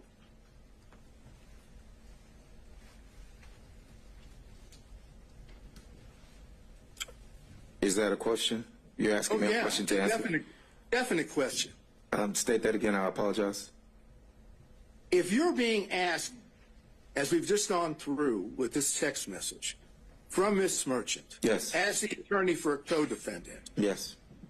and she's asking you about the relationship, and she's clearly asking you about the timing, why wouldn't you just have said in response, I don't know when it started? I don't know why I didn't say I don't know. Maybe, again, it's because you know what the truth is, and that's why you answered exactly the way you did in Defense Exhibit 26, correct? No, I can't sit here and tell you that what you just stated was correct. Right. What you want the court to believe, and you want the rest of us to believe, is that for some unknown reason, upon being asked a direct question about when the relationship started, you decided on your own to simply speculate and put it down in a text message as opposed to putting down what you actually knew. That's what you want the court to believe, correct? That was a lot. So can you break that down? I apologize. You're asking me, do I want the court to believe that instead of saying nothing, you decided on your own to speculate. Yes, I speculated. Yes, I've stated that I speculated. Yes, sir. Right. That's what you want the court to believe, correct? That's correct. Okay, now, then when you go to the next page of that, okay, you see it starts, the best that I can see, it starts in South Fulton. Is that what you have in front of you? Second page.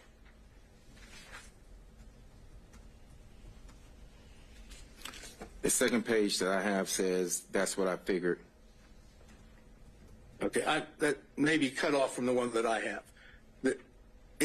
I'm looking at my opening line says in South Fulton. Is that on your second page? No. So if you're going in order of the pages, no, neither page starts with South Fulton. No, don't get caught up on whether it starts that way. Does the second page have a line in there that says in South Fulton? Oh, yes, I apologize. So, yes. That's fine. Yes. Just want to make sure that we're on the same page. Yes. Okay. You say after in South Fulton, they met at the Municipal Court CLE conference, right? Yes. You see that? Yes, that's correct. And then Ms. Merchant says, that's what I figured when he was married. Is this accurate? Upon information and belief, Willis and Wade met while both were serving as magistrate judges and began a romantic relationship at that time. You see, that's what she said, right? No, I mean, so it says they met at Municipal Court CLE. The only other thing here says that's what I figured when he was married. There's no response for me on that day. And then there's another response, I guess a question that says, is this accurate? Okay, that's what I just went over with you. Okay, so I don't have anything in that, is this accurate at all? I can show the court. No. It just says, is this accurate with the question mark? I don't have anything following that.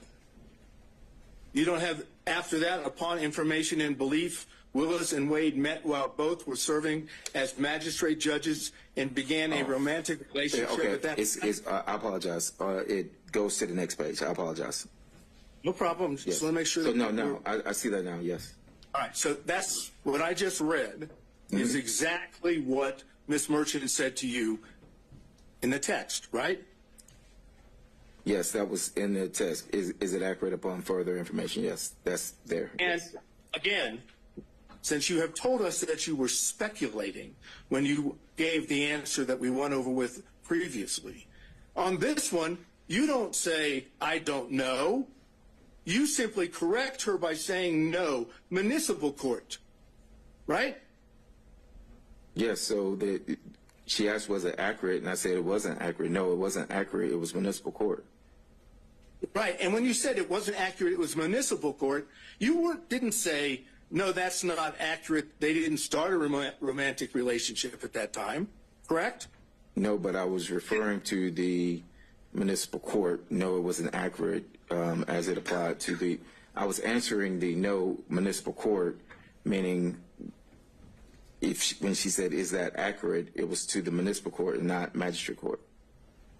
Okay, but you didn't say that the rest of what she asked you was accurate.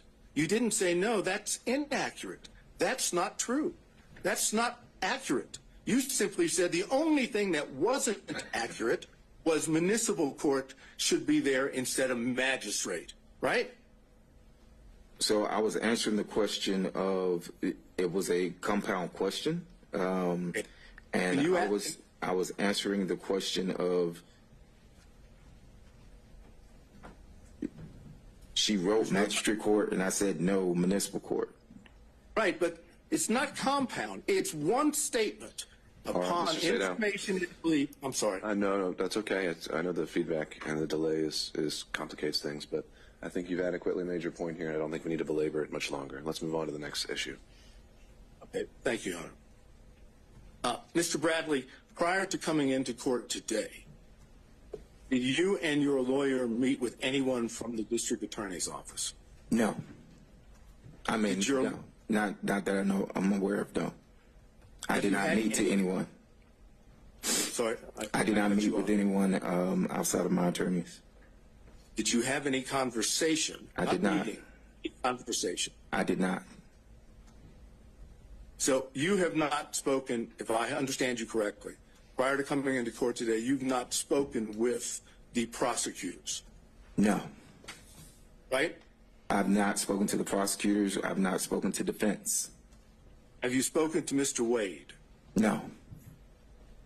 So as far as just getting into the courtroom today, there's been no contact or conversation in it with any of the parties we just went over, right? There has not been any contact with defense or the state at all.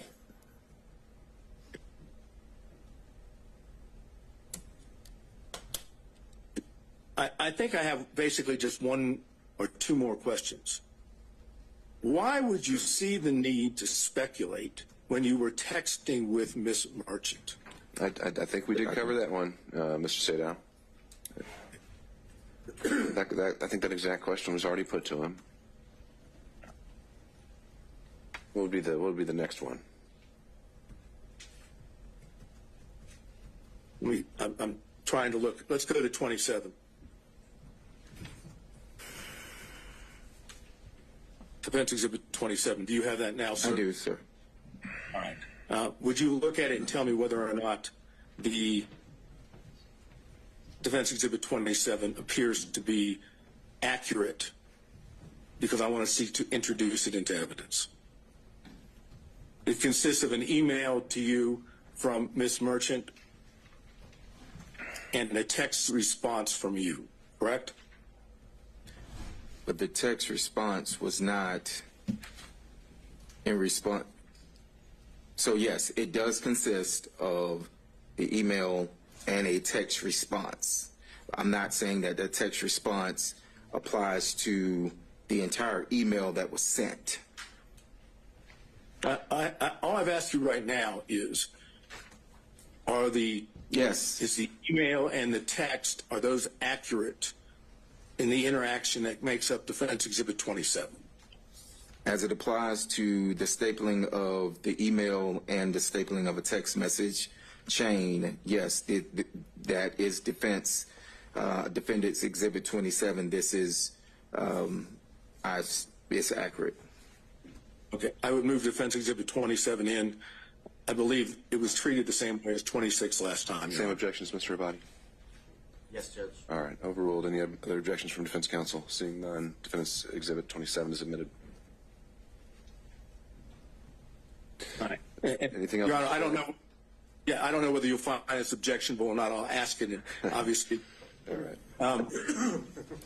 Mr. Bradley, you realize that if you were to testify under oath, that you knew from Mr. Wade that the relationship between him and Miss Willis existed before the contract in November 1st of 2021, that if you testified that you knew that from Mr. Wade, that would show that both Miss Willis and Mr. Wade had lied under oath. You know that, don't you? I'm going to object. I think that's going to call for an opinion on the credibility of another testifying witness, so I don't think that would be an appropriate question.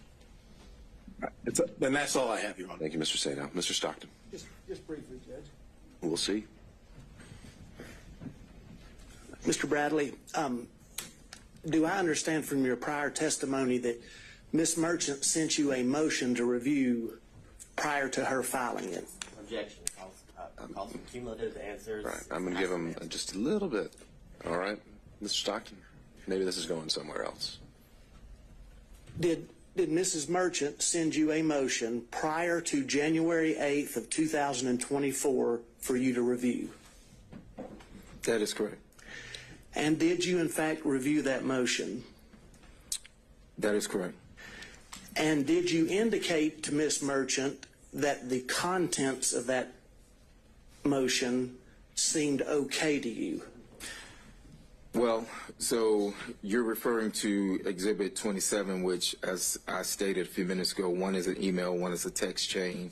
So in the text chain, when I never responded to the email. I never responded looks good or anything to the email that was sent to me. However, in the text chain, what you all are trying to merge together is the fact that I was asked about the contract, and that contract was $74,000, and me being added back to that. So when I said, and I think before that in that text, it referred to me being added back, and at that time I said yes, looks good. And you're aware and you recall that when Ms. Merchant presented you with that motion, she asked you not to disclose it to anyone until she filed it. Is that correct? We are covering, I think, the last 5 or 6 questions. We've covered ground. Let's get to that ultimate point. I'm trying to get there, Judge, I promise you. Okay. Repeat the question, I'm sorry. She asked you not to disclose that motion to anybody until she filed it, correct? I think so. I think that was in the text message, yes. And you knew, in fact, it was her intention to file that motion, correct? The actual motion that she, that was sent? Yes. I knew that she was going to file a motion, yes. I do not think that that was the final draft, or it could have been that she was working on it, but yes, I knew that she was going to file some motion, yes. And you knew that she presented that motion to you for your review so that she could make sure it was accurate, correct? Your Honor, I'm going to object. All this is asked and answered in cumulative here. All right, noted. I think Mr. Stockton's getting to the next point, so why don't we just ask that one? Is that correct? Did you roll that? Why don't we combine that with the next question, so we're not having to lay bit by bit every single time. Mr. Bradley, you knew that Mrs. Merchant was relying on your review to ensure the accuracy of that motion prior to filing it, correct? Speculation as to what he knew that Miss Merchant knew. No, I'd overrule that. Mr. Bradley? No, so once again, I was excluded from the footnote of that motion, and my review of it, and I said, hey, you need to add me back to the footnote because I did have a contract and I did receive $74,000.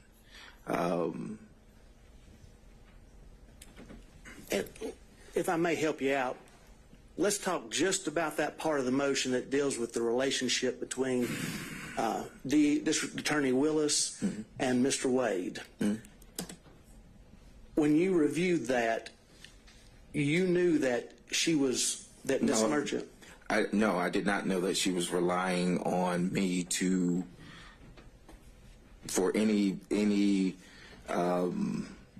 relying on me for any accuracy other than what was put in there about the $74,000. Mr. Bradley, if there was something patently false in that motion, you would have told Ms. Merchant, wouldn't you? I can't say that I would or wouldn't have. I don't know what I would have told Ms. Merchant. If there was something patently speculative, you would have told Ms. Merchant, wouldn't you? I don't know what I would have told Ms. Merchant. She asked me, was it accurate? We were discussing the $74,000 that was left out. Again, if I may direct you just to that portion dealing with the relationship between Mrs. Willis and Mr. Wade. You didn't tell her that there was anything patently false in that because you didn't see anything patently false in that motion as it relates to the relationship.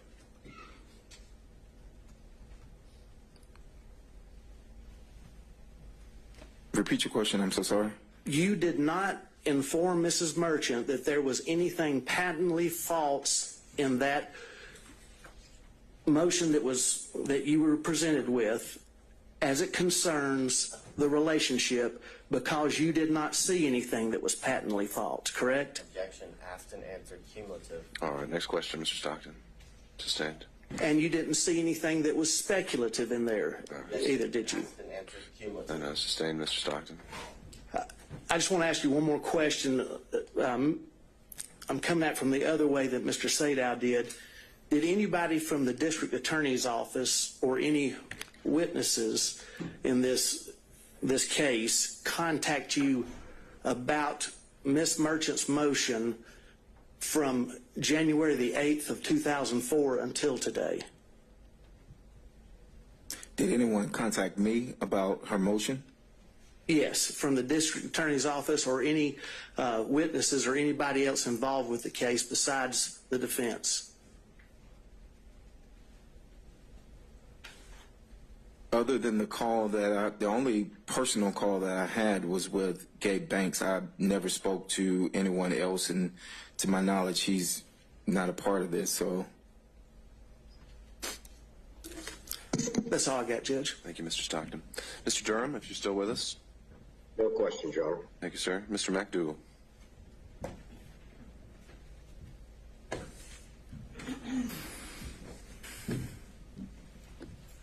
Good afternoon, Mr. Bradley. You have certain information about the relationship between Mr. Wade and Ms. Willis that is not privileged, correct? Well, that was my determination, so I think he disagrees with it. So what we're going to say his opinion's a little irrelevant on that point. Do you understand that the court has ruled that certain information that you have about the relationship between Ms. Willis and Mr. Wade is not privileged? The court's ruling, as I understood it, and as my lawyers and I understood it, of the privilege not existing was based off of a conversation that was had in my office, in the back of my office, which was confidential, with Mr. Wade and I. That's what was asked of me on yesterday, and that's what the ruling, to my knowledge, unless I'm being corrected here now and saying that it's more, it was that particular piece that the judge said did not have privilege. And have you testified already today to the sum total of your knowledge of the relationship that is outside the scope of the privilege according to the court's ruling? Can you ask that again? I'm sorry, I didn't understand it. Referring to what you understand to be the information that is not privileged, have you testified to the sum total of that information? I think I have, yes. I think I've testified to that, yes. All right, sir. That's my questions. Thank you, Mr. McDougall. Mr. Rice. Thank you. Mr. Bradley, at least as of February 15th, when you first testified, you said you still considered yourself a I think I said that, yes. I think I did, yes. And you've been friends with Mr. Wade for over 10 years, correct? That would have been fairly accurate, yes. And you recall communicating with Ms. Merchant about this case and about Mr. Wade and Ms. Willis's relationship, correct? I'm going to object as to asked and answered and cumulative by all three three of the previous. Sure. We don't delay that foundation. Why don't we combine it with the next question where you've got a new point to make? Okay. Mr. Bradley, when you communicated with Ms. Merchant, did you tell her any lies about Mr. Wade and Ms. Willis's relationship?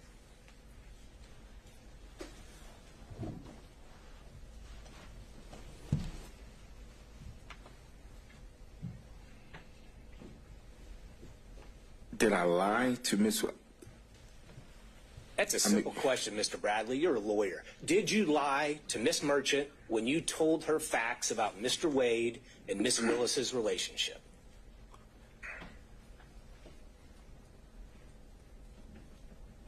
Not that I recall. I don't recall.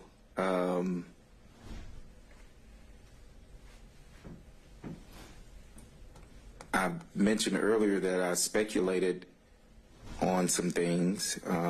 I've testified to what I did know, so I can't recall whether or not No. Mr. Bradley, speculation is kind of a weaselly lawyer word. Let's speak truth here. You're under oath. Argumentative at this point, Your Honor. Not asking relevant questions. Mr. Bradley. Let's find a question, Mr. Rice. Mr. Bradley, when you were communicating different details of the relationship between Miss Willis and Mr. Wade to Mrs. Merchant, did you lie to her about any of those details? Objection. Asked and answered twice. I don't think he's answered it yet. I don't recall ever whether any of it was a lie or not. Well, this time, so. At the time you were communicating with Miss Merchant, you were still friends with Mr. Wade, correct?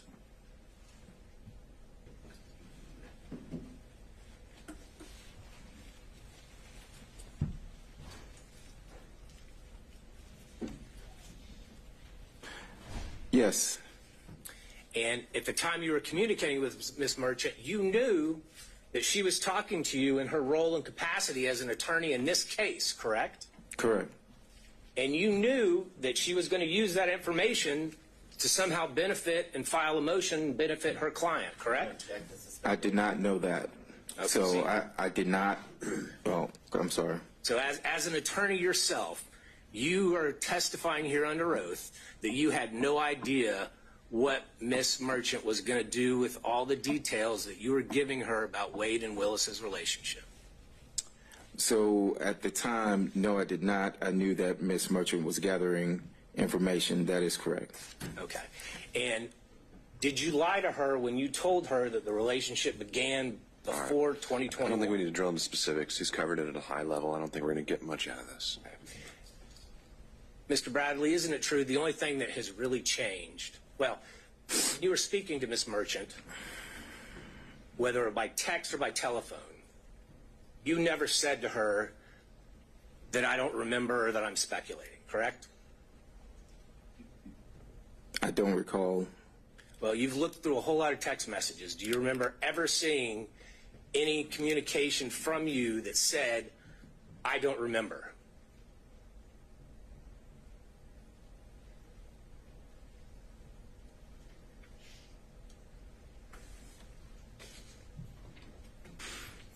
Yep, through the messages that I don't have all the messages in front of me, but no, I don't recall if I ever said I don't remember. Do you recall seeing any text messages where you replied to her or gave her details where you said, I am speculating about this detail? No, I never used the word speculating, no. And the only thing that's changed between then and now is that phone call from Nathan Wade's friend, Gabe Banks, correct? No, well, Gabe was my friend, and I actually stated that the first day that I was here was that I've known Gabe for a few years, and that we were, but we are fraternity brothers. And so I never said that that anything changed behind Gabe Banks. So you never told Miss Merchant that you were worried that they were threatening you? Objection. Asked and answered when he was asked this on February 16th and today. Mr. Rice, we've covered this. And just to be clear, you didn't attend college with Mr. Banks, did you? I did not attend college with Mr. Banks. When you referred to him as your fraternity brother, y'all just both happened to have pledged the same fraternity, different colleges, different chapters. Well, that's what we consider fraternity brothers, yes, sir. And as a normal course of your relationships with your friends, do you pass on lies about your friends?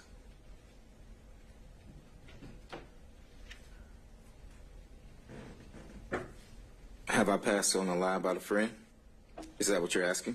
Is that something you normally do, Mr. Bradley? Do you tell lies about your friends? Have I told lies about friends? I could have. I don't know. Do you tell lies about your friends about a case of national importance? Objection as to. All right, overruled. I could have. I don't know. Mr. Bradley, I notice you're not looking at me. I'm looking at you on the screen only because I was accused of, and I did the same thing to Mr. Sadow when he was on the screen. What's the next question, Mr. Rice?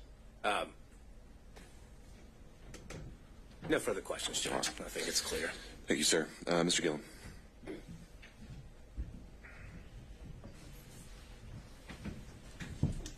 Good afternoon, Mr. Bradley. A few questions. A lot of folks have taken up the questions that I wanted to ask, but I've got a few left here. We'll see. We'll see. You said Mr. Bradley, you said you didn't know what Ms. Merchant was going to be doing with the motion that she sent you. You remember that testimony a few minutes ago? I think I said I didn't know that. I knew that she was gathering information, yes. Well, let's look at the title of the motion that she sent you. Do you remember reading? That was sent on the 6th. Excuse me. Do you remember reading the defendant Michael Roman's motion to dismiss grand jury indictment as fatally defective and motion to disqualify the district attorney, her office, and the special prosecutor from further prosecuting this matter? Do you remember seeing that in the draft that you read and reviewed? Yes. So when you tell this court that you didn't know what she was what she was going to do, she kind of gave you a hint, didn't she, in the title of the motion that she sent for you to read? Didn't she? Yes or no?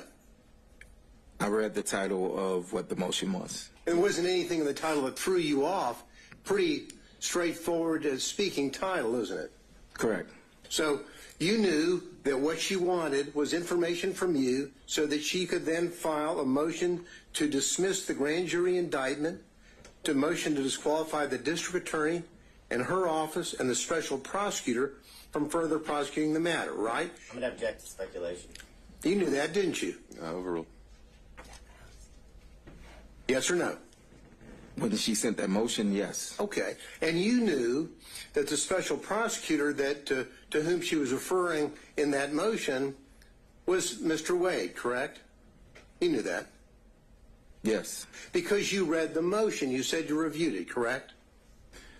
Yes. And we're not going to go over all of the, number one, because we don't have time, and number two, the court wouldn't let me. But there are a few things that I do want to ask you about in that response, in that aspect.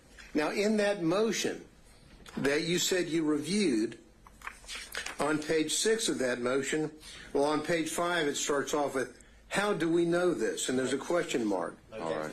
Yeah, Mr. Gillen, I can appreciate what you're doing. I think that's something you can do at argument. He's said as a whole that he got the motion, and he's had his response as to his opinion of how he handled it. I don't see, that, again, this really being necessary to go through it line by line of what. Well, a little indulgence, Your Honor. I'm not going to go. This isn't going to be a 40-minute death march through the motion. I would like to ask about a few bullet points that capture under this, and then I'll move on. But I would ask the court's indulgence in that respect. Again, I think we've covered it, and I think that you'll be able to argue that this was in that motion and that he had a chance to review it, and he never objected to anything in there or raised it. So that's a problem, always ending up last asking. It very much is. And next time I'll reshuffle the order. Well, we did earlier with Mr. Wade, and then I hear you. I was kind enough, and then the court said we had to go. Don't need to draw straws next time. There we go. I'll go with that. All right. Anything Thank else? you, Your Honor. That's all I have. Okay. We had Mr. Couture potentially still on Zoom. Yes, Your Honor, and I have just a few questions. All right. Could we add a spotlight to Mr. Kucherov? I'll let you know when we're able to proceed.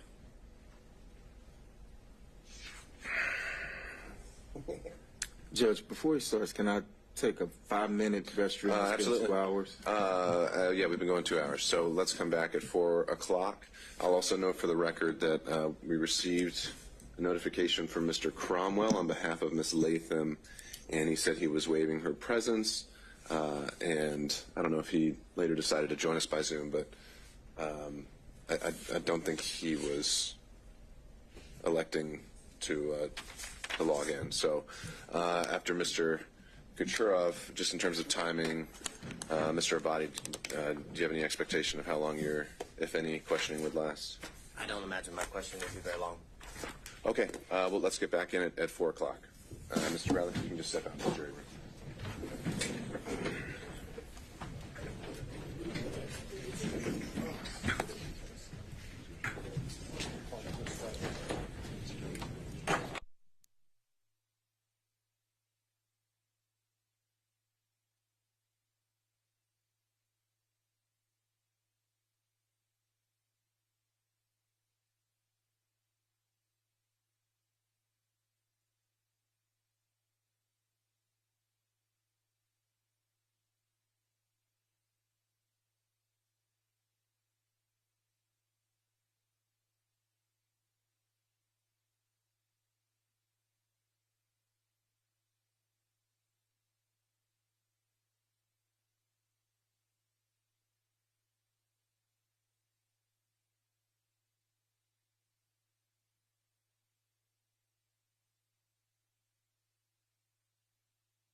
Mr. Kucherov, are you still with us? I am, Your Honor. All right, then let's go back on the record. We have Mr. Bradley here, and everyone else is here as well. You may proceed. Mr. Bradley, did you use any documents to prepare for your testimony today? No, I did not. Last time you spoke with Gabe Banks. The day that I don't have the date, but it was the date of whenever the phone call happened. And you know his wife, Kyra Banks, works for the DA's office, right? Yes, correct. When was the last time you spoke to Mr. Wade? I haven't spoken to Mr. Wade personally in a year, 2 years actually, when I left the firm. Miss Willis? I never, my interaction with Miss Willis was never where I would pick up the phone and talk to her, or that she would, or anything like that. So you didn't hang out with Miss Willis? You didn't have a personal relationship with her? No, I never had a personal relationship. I mentioned before that I went to a dinner that was after she was elected. That was at a steakhouse, but it was some 75 to 100 people there. So you knew of her, you just didn't have a business relationship or a personal relationship with her, or at least a close one? I knew of her from she was in the DA's office and I had criminal cases, but I did not personally know her, no. And not having known her, not really hanging out with her, you've got a contract from her office. I'm going to just object as to cumulative asked and answered throughout the whole All right, Mr. Kucherov, I think we covered this ground on the 16th about the contracts. Do you have are you going somewhere else with this? I am, Judge. If you give me a little latitude, I'll tie it right now. Okay, you may proceed. You got a contract from the office, not knowing or having a good relationship or a good working business relationship with Miss Willis. That's correct. That's because Nathan Wade steered that contract to you. I don't know how it came about, but it was presented to me at the office about the contract, correct? Who presented it to you? Mr. Wade? Yes. And he owed you money, you said at one point. Say that again? Owed you money at one point? I don't recall saying that he owes me money.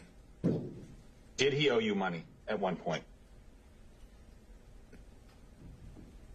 Not that I recall saying that Mr. Wade owes me or owed me money. I don't recall ever saying that. I didn't ask whether you ever said that. I said, did he owe you or did he owe you money in the past? No, he didn't owe me money. And so he steered this contract to you, to your office, and you weren't really talking to him? You hadn't talked to him for 2 years? The contract was in 2021. I didn't leave until 2022. So you didn't talk with him that whole time? I left in 2022. I haven't really spoke to him since 2022 is what I stated. When I left June of 2022, around June, August dates of 2022. Other than one last question, other than your attorney, who did you speak with today about giving testimony in this case today? I spoke to my attorneys, Charles Graham and B.C. Chopra. And I have nothing further, Your Honor. All right. And again, I'll just double check to make sure. Did Mr. Cromwell ever join us by Zoom? Do we? Your Honor, I think he's still having technical issues. Okay. He did email me saying he has no questions. It appears that all relevant questions were asked. All right, thank you. So just for the record, Mr. Cromwell has been apparently watching the proceeding. He had waived his client's presence and didn't have any other questions as well. So turning it over to Mr. Abadi. And I have no questions. All right. Mr. Bradley, you can step down. Thank you, sir. Judge, you want these exhibits? Yeah, I'll take this one.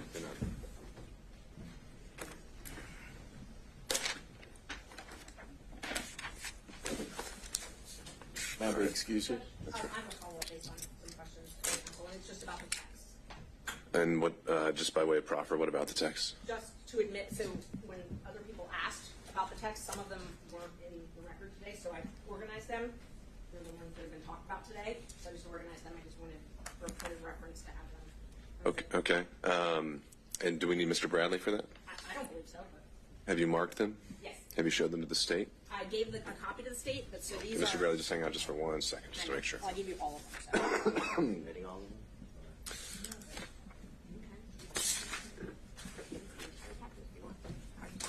And I'll send it to you. And while he's looking at that, Mr. Bradley handed me Defense Exhibit 23, 24, 25. Judge, I didn't realize that they were in my folder. Oh, is that from the hearing? From on Friday? All right, well, thanks for returning those. Let me make sure.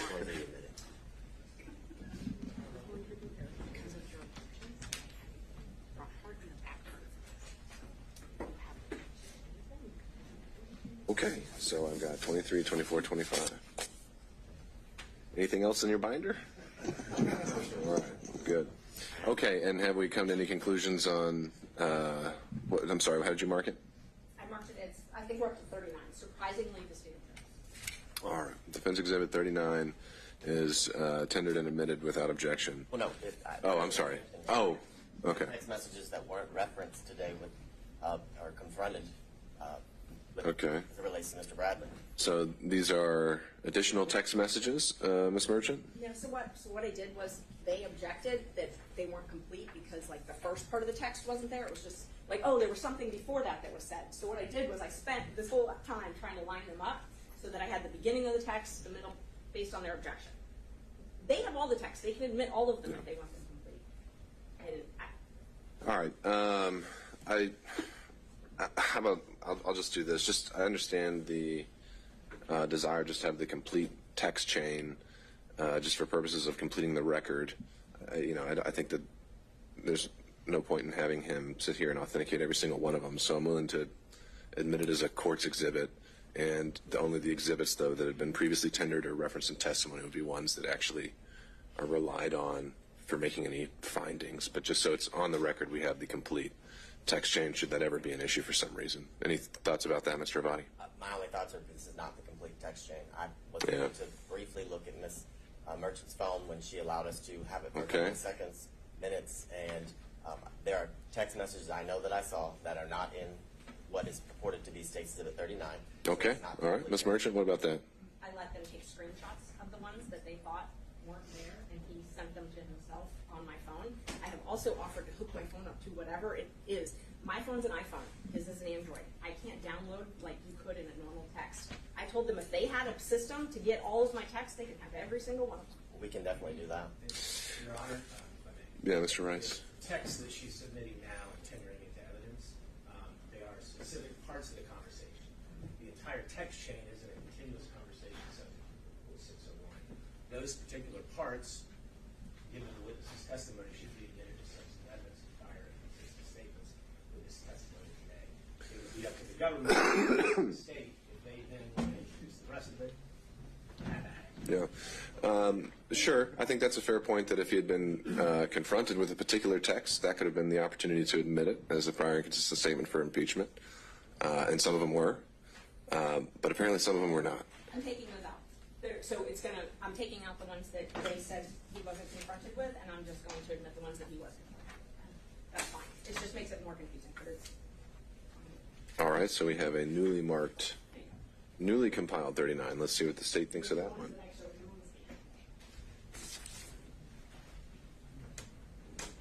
All right, regardless, if that's now what is being discussed, again, I don't see a need for Mr. Bradley to be here any longer, so I'm going to excuse him at this point. Thank you, Mr. Bradley. Judge, may we be? Of course. Take care. Yes, that's right.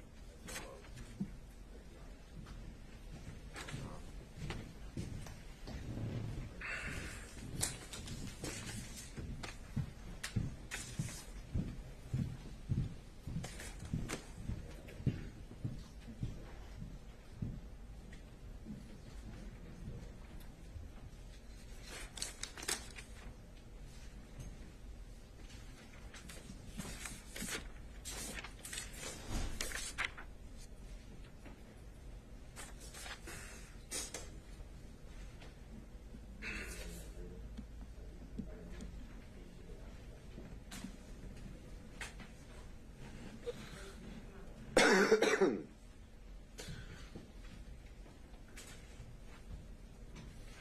last time I did it was with Ms. Pearl. If you didn't confront him with them. With Ms. Pearl. Had to mess with her.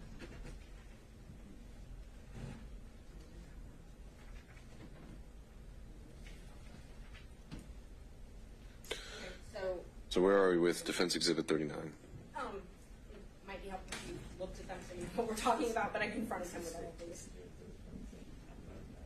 Right, I know. So, Exhibit 26, I put in so that it made sense, so you could read it. You know when you're reading a text and it's a conversation? Sure. They're upset that they're not in order now, I guess. I don't really understand, but if you want to look at them, you can. Well, let's start from the beginning. What is the purpose of Defense Exhibit 39? These are the ones that I showed him, and that I showed him today.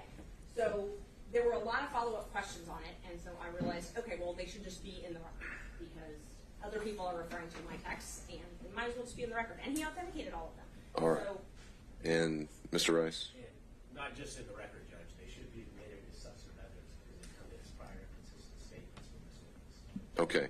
All right. So to that end, Mr. Abadi, is there a particular text message in there you think was not authenticated? I understand you're saying, well, maybe one of them's already been admitted, so, but otherwise, just having a omnibus, here are all the relevant text messages exhibit. Is there an authentication objection? Is there any other kind of objection like that?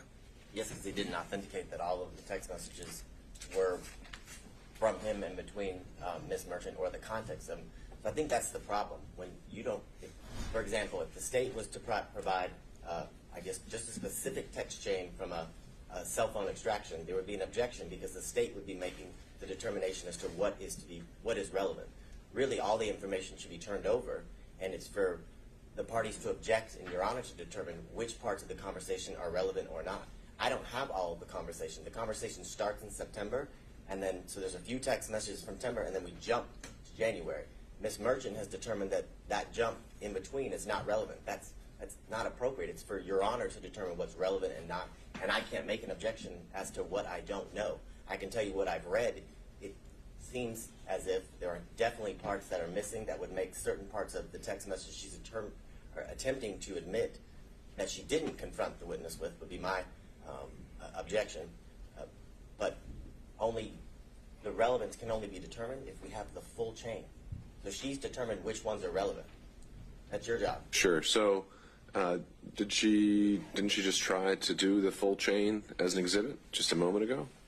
No, we don't have the full chain. The full chain is text messages that begin in September and continue down. That's not contained in that entire package. They're on her phone. Okay. She'd like us to do it in extraction. Just that chain. All right, We have to do Ms. that Merchant, with technology. and then Mr. Gillen. yeah, not a problem. And I offered that when we were here before, and I was told they didn't have that technology. But let me just go through them one by one. It might be easier. I was trying to just do it quickly all together. You can just hand them to me. So the first, Just hand them to me. I can read them. And and I marked them all separately. while I'm reading them, Mr. Gillen, what did you have to add? Brief point, Your Honor. Apparently, Ms. Merchant has allowed the state to take screenshots of what they now contend would be the larger perspective on, and I disagree with them about the rule of completeness, but it's their job when something is admitted that if they have an objection because the context is not appropriate, they then move. The state should move the rule of completeness, the admissibility of the other emails chain that they had. So the real issue here is their failure to comply with the rule of completeness once they have the material from the last hearing that they took screenshots of. Well, isn't that what he's doing now? Because now they're being tendered? Well, I don't think that he is. I mean, it seemed to me that what was happening here is Ms. Merchant had tried several different ways to get it in. She wanted everything in, and they objected to that. And she wanted the segments in that had been, the witness had been asked about, and that's what she's trying to do. My point is that if they're, at the time of frankly, of moving under the rule of completeness is at the time of the tendering. If they want to tender something to show that it should be included to be complete, that's on them, Sure. not on Ms. Merchant. All right, Mr. Abadi, last point here. So I had a very limited time with Ms. Merchant's cell phone. I only had time to literally find one one part of the text message to then send to myself before Ms. Merchant demanded her phone back. So I did not have the opportunity to screenshot every every missing part of the conversation to then do as Mr. Gillum is saying that should be done, but it can't be done if I don't have the information.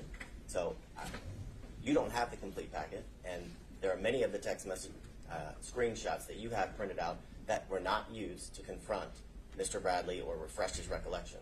So they're inadmissible evidence. If anyone missed the opportunity, it was the defense counsel to confront him. All right. I don't think we need to go back and forth any further. Ms. Merchant, you've offered, you said, to print out a complete chain of every text exchange with Mr. Bradley since you began corresponding with him. I'll give you the chance to do that, and you can follow up by email with that exhibit. It would be the complete chain without any deletions or removals, and we'll have that marked as Defense Exhibit 39. Thank you. Judge, I have got to respond, though, that in court Friday at 1:57, when Mr. Abadi texted himself the screenshots, I literally wrote him, do you want any other screenshots? I have nothing to hide. You can download my phone if you want. So, I don't. All right, we're done. Okay, so I'll wait back to hear from y'all on Exhibit 39. And is there anything else to take up before we discuss Friday? Just kind of throwing it open to the floor. Seeing none, I believe I'd asked and put it out there among defense counsel to be considering how they would like to organize their arguments on Friday. Has there been any decisions reached on that? Tomorrow to determine that, and I can email the court when we're done with that. But we are going to make it as efficient as possible and break it up. Break it up in terms of like subject matter or something like that? If there's time limits, yeah. Large, yeah, that's the idea. Okay. Tell us what that'll be, and then. Well, I'll start with what is it that you're asking for? We'll start there. It's kind of curious. Well, I don't think we can answer that right now. Number one, the court said, look, if you divide it up, then we can go with that. Or if you can't divide it up, then I'll give each defense counsel a specific period of time. Tomorrow, we'll find out when we meet whether or not we can divide it up in a way that serves the interest of our respective clients. Hopefully we can communicate with the court. Okay, I'll just wait to hear from you. To the point of, I think the state recently filed their own motion to, I think it formally said to reopen the evidence as to another witness. I only got to read it very briefly, or I don't know if that was just saying in the alternative we'd like to reopen the evidence.